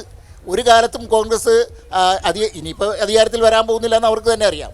ഇന്ന് വളരെ വ്യക്തമായി തന്നെ PC ചാക്കോ പറഞ്ഞിട്ടുണ്ട്. കോൺഗ്രസിന് യാതൊരു രക്ഷയില്ല ഈ തെരഞ്ഞെടുപ്പിൽ എന്ന് വളരെ വ്യക്തമായി പറഞ്ഞിട്ടുണ്ട്. രമേശ് ചെന്നിത്തല ഉടനെ പറയുന്നത് അത് എന്ത് അങ്ങനെ പറഞ്ഞെന്നറിയില്ല, കോൺഗ്രസ് ജയിക്കാൻ പോകണമെന്നാണ്. ആയിക്കോട്ടെ, ഞാൻ പറഞ്ഞത് വനിതാ സംവരണത്തിൻ്റെ കാര്യത്തിൽ ഒരേ നിലപാടാണ് അതിൻ്റെ ആരംഭകാലം മുതൽ എടുത്തിട്ടുള്ളത് പാർലമെൻറ്റിനകത്ത് എന്നുള്ള കാര്യം സുഹൃത്ത് മനസ്സിലാക്കണം. ഇലക്ഷനിലും യുദ്ധത്തിലും പ്രണയത്തിലും തെറ്റായിട്ടൊന്നുമില്ല. അത് സ്ത്രീയെ നിർത്തുന്നതാണെങ്കിലും സംവരണം കൊടുക്കുന്നതാണെങ്കിലും അപകടകരമായ ഒരു സ്റ്റേറ്റ്മെന്റ് അല്ലേ ഇത്? യാതൊരു സംശയവുമില്ല. എന്നും തന്നെ പുരോഗമനപരമായ ഇത്തരം നീക്കങ്ങൾ വരുന്ന സമയത്ത് നമ്മുടെ പരമ്പരാഗത പാർട്ടികൾ ഇവിടുത്തെ അധസ്ഥിത വിഭാഗത്തെ, സ്ത്രീകളെ, ന്യൂനപക്ഷങ്ങളെ, ദലിതരെ വഞ്ചിച്ച ചരിത്രമാണ് ഈ കഴിഞ്ഞ 66 വർഷത്തെ ചരിത്രത്തിലുള്ളത്. യാതൊരു സംശയവുമില്ല. ഇത്തരം ഇങ്ങനെയുള്ള വിഷയങ്ങൾ വരുന്ന സമയത്ത് ഇടതും വലതും ചുവപ്പും ഒക്കെ തന്നെ ഒന്നിക്കുന്ന വളരെ ദുരന്തവും നമ്മുടെ ചരിത്രത്തിൽ പലപ്പോഴും കണ്ടതാണ്. ഈ വിഷയത്തിൽ യഥാർത്ഥത്തിൽ രാജീവ് ഗാന്ധി ആയിരുന്നു അന്ന് പഞ്ചായത്ത് ബില്ല് കൊണ്ടുവന്നത്. ആത്മാർത്ഥമായിട്ടാണ് കൊണ്ടുവന്നത്. എത്രത്തോളം എന്ന് വെച്ച് കഴിഞ്ഞാൽ എനിക്ക് ഓർക്കുകയാണ്, അന്ന് പാതിരാ നേരത്ത് പോലും ചർച്ച ചെയ്താണ് അന്ന് ബില്ല് പാസ്സാക്കിയെടുത്തത്. അതേ സ്പിരിറ്റോടുകൂടി എനിക്ക് തോന്നുന്നു ശ്രീമതി സോണിയാഗാന്ധിക്കും ബില്ല് കൊണ്ടുവരുന്ന ആഗ്രഹം ഉണ്ടായിരിക്കാം. പക്ഷേ നിർഭാഗ്യവശാൽ സോണിയാഗാന്ധി മാത്രമല്ല ഒന്നും തീരുമാനിക്കുന്നത്. ഇതിൻ്റെയൊക്കെ പിന്നിൽ ഒരു വലിയ ശക്തി, ഒരുപക്ഷെ ഡോക്ടർ ആസാദൊക്കെ കോർപ്പറേറ്റ് ശക്തിയൊന്നും അതുപോലെ തന്നെ ജാതി ശക്തിയൊന്നോ അല്ലെങ്കിൽ മറ്റു പല ബാഹ്യശക്തികൾ ഒരിക്കലും ഒരു ടെറർ ഓഫ് സ്റ്റാറ്റസ് കോ നിലനിൽക്കുന്ന അവസ്ഥ ഒരിക്കലും തന്നെ മാറാൻ പാടില്ലെന്ന് ഷടിക്കുന്ന ഒരു വിഭാഗം എക്കാലത്തും നമ്മുടെ രാജ്യത്തുണ്ട്. 82-81 കോടി ജനങ്ങൾ വോട്ടർമാരായിരിക്കുന്ന ഒരു വലിയ രാജ്യത്ത് എന്തുകൊണ്ട് കാതലായ മാറ്റങ്ങൾ വരുത്താൻ സാധിക്കുന്നില്ല? വരുത്താൻ സാധിക്കാത്തത് യഥാർത്ഥത്തിൽ ഈ നിലനിൽക്കുന്ന അവസ്ഥയിൽ കാര്യമായ മാറ്റം വരാൻ പാടില്ല എന്ന് ഷടിക്കുന്ന സാമൂഹ്യ സാമ്പത്തിക ശക്തികൾ ഇതിന്റെ പിന്നിൽ പ്രവർത്തനമാണ്. മുസ്ലിം ലീഗിലെ വളരെ മികച്ച പുരോഗമനവാദികളുടെ മുൻപന്തിയിൽ നിൽക്കുന്ന ആളാണ്. വ്യക്തിപരമായ ആദർശം കൊണ്ടും നിലപാട് കൊണ്ടും ഈ ചോദ്യം അതുകൊണ്ട് അങ്ങേ പ്രതീക്ഷിച്ചിരിക്കുന്നുണ്ടാവാം. മുസ്ലിം ലീഗിന് 2 സീറ്റിൽ 1 ഈ സ്ത്രീകൾക്ക് കൊടുക്കാമായിരുന്നില്ലേ? എത്രയോ കഴിവ് തെളിയിച്ച മുസ്ലിം ലീഗിന്റെ പ്രതിനിധികൾ വിവിധ സംഘടനകളിൽ പ്രവർത്തിച്ചവരുണ്ടായിരുന്നു. 33% എന്ന് പറഞ്ഞാൽ ഒരാൾ വരുമോ? അത് ഏതെങ്കിലും 1 അല്ല, ഞാൻ ചോദിക്കുന്നതല്ല. ഇവിടെ കാസിം ഇരിക്കൂറിന്, എനിക്ക്, SR ശക്തിധരന്, ആസാദിന്, ഡോക്ടർ ആസാദിന്, ഞങ്ങൾക്ക് 4 പേർക്കും വനിതാ സംവരണത്തിന് വേണ്ടി ശക്തമായി വാദിക്കാം. ഒരു ബുദ്ധിമുട്ടില്ല. കാരണം ഞങ്ങൾ 4 കൂട്ടരും ഇവിടെ അധികാരത്തിൽ വരാൻ പോകുന്ന ശക്തികളല്ല. ഇവിടെ സുരേഷ് ബാബു മാത്രമാണ് റെസ്പോൺസിബിളായിട്ട് ചിലപ്പോൾ അധികാരത്തിൽ വരാൻ സാധ്യതയുള്ള ഒരു ഇന്ത്യയിലെ ഏറ്റവും വലിയ മതേതര പാർട്ടിയെ പ്രതിനിധീകരിക്കുന്നത്. അപ്പോൾ സുരേഷ് ബാബുവിന് സംസാരിക്കുമ്പോൾ സൂക്ഷിക്കണം. ഈ കമ്മ്യൂണിസ്റ്റ് മാർക്സിസ്റ്റ് പാർട്ടിയുടെ പ്രതിനിധികളും ഞങ്ങളൊക്കെ ഒരുപോലെയാണ്. ഞങ്ങൾക്കൊന്നും ഡൽഹി ഭരിക്കാനുള്ള ഒരു സാഹചര്യം ഉണ്ടാവില്ല എന്നുള്ളത് ഉറപ്പാണ്. അപ്പോൾ അതുകൊണ്ട് ഞങ്ങൾക്ക് എന്തും പറയാം. പക്ഷേ അതുപോലെയല്ല, ഉത്തരവാദപ്പെട്ട ഒരു രാഷ്ട്രീയ പാർട്ടി പറയുമ്പോൾ ഞാൻ മനസ്സിലാക്കുന്നത്, ഇപ്പോൾ വനിതാ സംവരണം പോലുള്ള കാര്യങ്ങൾ, ഇവിടെ ഈ കാസിം പറഞ്ഞ മാതിരി 81 കോടി വോട്ടർമാരുണ്ടായിട്ട് ഇതിനൊക്കെ പല ഘടകങ്ങളുണ്ട്. രാഷ്ട്രീയത്തെ സമഗ്രമായി വിലയിരുത്തുമ്പോൾ ചില സംഗതികൾ നടക്കുന്നതിന് അതിൻ്റേതായ സമയവും സൗകര്യവും ഒക്കെ വേണം. ഈ വനിതാ സംവരണം ഒരിക്കലും ഇന്ത്യയിൽ പാസ്സാകില്ല എന്ന് ഞാൻ വിശ്വസിക്കുന്നില്ല. അടുത്ത ലോക്സഭയോടുകൂടി വനിതാ സംവരണം നടപ്പിലാകുമെന്നാണ് ഞാൻ വിശ്വസിക്കുന്നത്. അതിനുള്ള സാഹചര്യങ്ങൾ ഉണ്ടായി വരികയാണ്. ഓരോരോ സംഗതി നടക്കാൻ ഓരോരോ സമയങ്ങളുണ്ട്. അതിനനുസരിച്ചുള്ള ജനകീയ സമ്മർദ്ദങ്ങൾ വേണം, അതിനനുസരിച്ചുള്ള സാഹചര്യങ്ങൾ വരണം. രാഷ്ട്രീയ പാർട്ടികൾ അങ്ങനെ ആയി വരണം. പാർലമെൻറ്റിലെത്തുന്ന ബഹുഭൂരിപക്ഷം കോടീശ്വരന്മാരും സാമ്പത്തിക പദവി അവരുടെയൊക്കെ അകത്തുള്ള ഒരുതരം വരേണ്യബോധം, ഒരുതരം ഒരു നേരത്തെ തൊട്ടുള്ള നാടുവാഴിത്തത്തിൻ്റെ അത്യന്തം ജീർണമായ ഒരു പുരുഷാധിപത്യ മൂല്യങ്ങൾ, ഇത് സത്യത്തിൽ സ്ത്രീകളെ പല രീതിയിൽ ആക്രമിച്ചുകൊണ്ടിരിക്കുക. അത് ഈ 33-50% സീറ്റിൻ്റെ പ്രശ്നമല്ല. സ്ത്രീകളുടെ പുരോഗമനത്തിനനുസരിച്ച്, ലോകം പുരോഗമിക്കുന്നതിനനുസരിച്ച് സ്ത്രീകൾക്ക് ഗുണപരമായ മാറ്റമല്ല ഉണ്ടാകുന്നത്. അവരുടെ സാമൂഹ്യ പദവി കൂടുന്നു എന്ന് പറയുമ്പോൾ സാമൂഹികമായി അവരെപ്പോഴും അടിച്ചമർത്തപ്പെടുകയാണ്, അകറ്റി നിർത്തപ്പെടുകയാണ്. ഇത് പൊതു സമീപനത്തിൻ്റെ പ്രശ്നമാണ്. ആ സമീപനം മൂല്യങ്ങളിൽ നിന്നും, ജനാധിപത്യ മൂല്യങ്ങളിൽ നിന്ന്, മതേതര മൂല്യങ്ങളിൽ നിന്നും അകന്നു പോകുന്നു നമ്മുടെ രാഷ്ട്രീയ പ്രസ്ഥാനങ്ങൾ എന്നുകൊണ്ടാണ് സംഭവിക്കുന്നത്. അവരെ മൂല്യങ്ങളിലേക്ക് തിരിച്ചു കൊണ്ടുവന്നേ നമുക്കിത് രക്ഷിക്കാൻ പറ്റും. ഇ അഹമ്മദ് സാഹിബിന് മലപ്പുറത്തേക്ക് സ്വാഗതം എന്ന നിലയിൽ മുസ്ലിം ലീഗ് തന്നെ പോസ്റ്റർ അടിക്കേണ്ട ഗതികേട് എന്തുകൊണ്ട് വന്നു? അല്ല, ആ പോസ്റ്റർ മാർക്സിസ്റ്റ് പാർട്ടി അടിക്കൂല, അത് ഞങ്ങൾ തന്നെ അടിക്കുന്നുണ്ട് കേട്ടോ. അതല്ല പറഞ്ഞത്. ഇ അഹമ്മദ് സാഹിബ് എപ്പോഴെങ്കിലും മലപ്പുറം മണ്ഡലത്തിൽ വരുന്നുള്ളൂ. സന്ദർശിച്ചിട്ടുണ്ടോ എന്നാണ് ചോദ്യം. ഒരു സ്വാഗതം എഴുതിയത് സന്ദർശനമായിരുന്നു എന്നായിരുന്നു ചോദ്യം. ആ ചോദ്യം വളരെ അപ്രസക്തമായൊരു ചോദ്യമാണ്. അതെല്ലാം നമ്മൾ ഡിസ്കസ് ചെയ്തു. നമ്മൾ INL-നോട് സ്വതന്ത്രമായി മത്സരിക്കുന്നിടത്തുനിന്ന് വേണ്ട എന്ന് നമ്മളെ CPM വലിയേട്ട മനോഭാവത്തിൽ കണ്ടു കാണിച്ച് പേടിപ്പിച്ച് നിർത്തി. കഴിഞ്ഞ 20 വർഷമായി ഇവരെ അടുക്കള ഭാഗത്ത് പൊന്തന്മാട സ്റ്റൈലിൽ നിന്നുകൊണ്ടിരിക്കുന്ന INL ഒരു സീറ്റ് പോലും കൊടുക്കാതെ, അതേസമയം BJP പോലുള്ള വർഗീയ ശക്തികളുടെ കൂടെ നിന്ന PC തോമസിന് സീറ്റ് കൊടുക്കുകയും ചെയ്യുന്ന ഈ ഇരട്ടത്താപ്പ് അത് CPM-ൻ്റെ ഭാഗത്ത് ഗുണകരമായ ഇനി മാറ്റങ്ങൾ ഇനിയും ഇതുപോലെ RSP പോലുള്ള ആൾക്കാർ പിന്നെയും പോവുകയല്ലേ എന്നൊരു ചോദ്യം ചോദിക്കുക. അല്ല INL-നെ സംബന്ധിച്ചിടത്തോളം ചില കാര്യങ്ങൾ ചർച്ച ചെയ്തുകൊണ്ടിരിക്കുകയായിരുന്നു കുറേ നാളുകളായിട്ട്. ശരിയാണ്, നിങ്ങൾ പറഞ്ഞതിനകത്ത് ന്യായമുണ്ട്. ഇപ്പോൾ ഇവിടെ KN ഖാദർ പറഞ്ഞതുപോലെ ഓരോന്നിൻ്റെയും ഓരോ ഭൗതിക സാഹചര്യങ്ങൾ ഇണങ്ങി വരാനുണ്ട് എല്ലാ കാര്യത്തിലും. നമ്മുടെ സ്വന്തം ജീവിതത്തിലാണെങ്കിലും അല്ല കുറേ കഴിയുമ്പോഴാണ് ആ ഭൗതിക സാഹചര്യങ്ങൾക്കനുസരിച്ച് രാഷ്ട്രീയത്തിലും മാറ്റങ്ങളുണ്ടാകും. അങ്ങനെയുള്ളൊരു ഭൗതിക സാഹചര്യമാണ് ഞാൻ ആദ്യമേ സൂചിപ്പിച്ചതുപോലെ പുതിയ ഇന്ത്യയിലേക്ക് വളർന്നു വന്നുകൊണ്ടിരിക്കുന്നത്. അത് ഖാദർ പറഞ്ഞതുപോലെ ടെക്നോളജിയുടെ INL നിന്ന് കോഴിക്കോടും കാസർഗോഡും ഒക്കെ ബുദ്ധിമുട്ടുണ്ടാവും, ഉറപ്പാണല്ലോ. അതുകൊണ്ട് തന്നെയല്ലേ അവരോട് അഭ്യർത്ഥിച്ചത്. അത് രഹസ്യമായിട്ടൊന്നുമല്ലോ, പരസ്യമായിട്ട് തന്നെ അഭ്യർത്ഥിച്ചു. ആ അഭ്യർത്ഥന അവർ സ്വീകരിച്ചു. അതൊരു നല്ല തുടക്കമാണ്.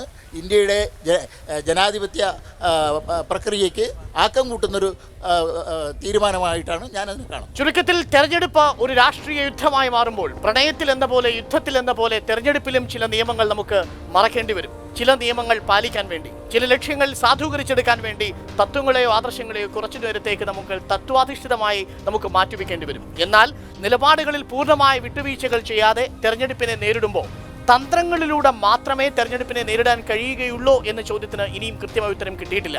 എന്തായാലും സ്ഥാനാർത്ഥി നിർണയത്തിന്റെ നൈതികത ചർച്ച ചെയ്ത വിഷയം ഞങ്ങൾ അവസാനിപ്പിക്കുന്നത് ഈ ചർച്ചയിൽ പങ്കെടുത്ത ഒരാളുടെ വാക്ക് ഉദ്ധരിച്ചുകൊണ്ടാണ്. There is nothing wrong in war, love and in election. വീണ്ടും സ്പെഷ്യൽ എഡിഷനുമായി അടുത്ത ആഴ്ച എത്തും. അതുവരെ നന്ദി, നമസ്കാരം.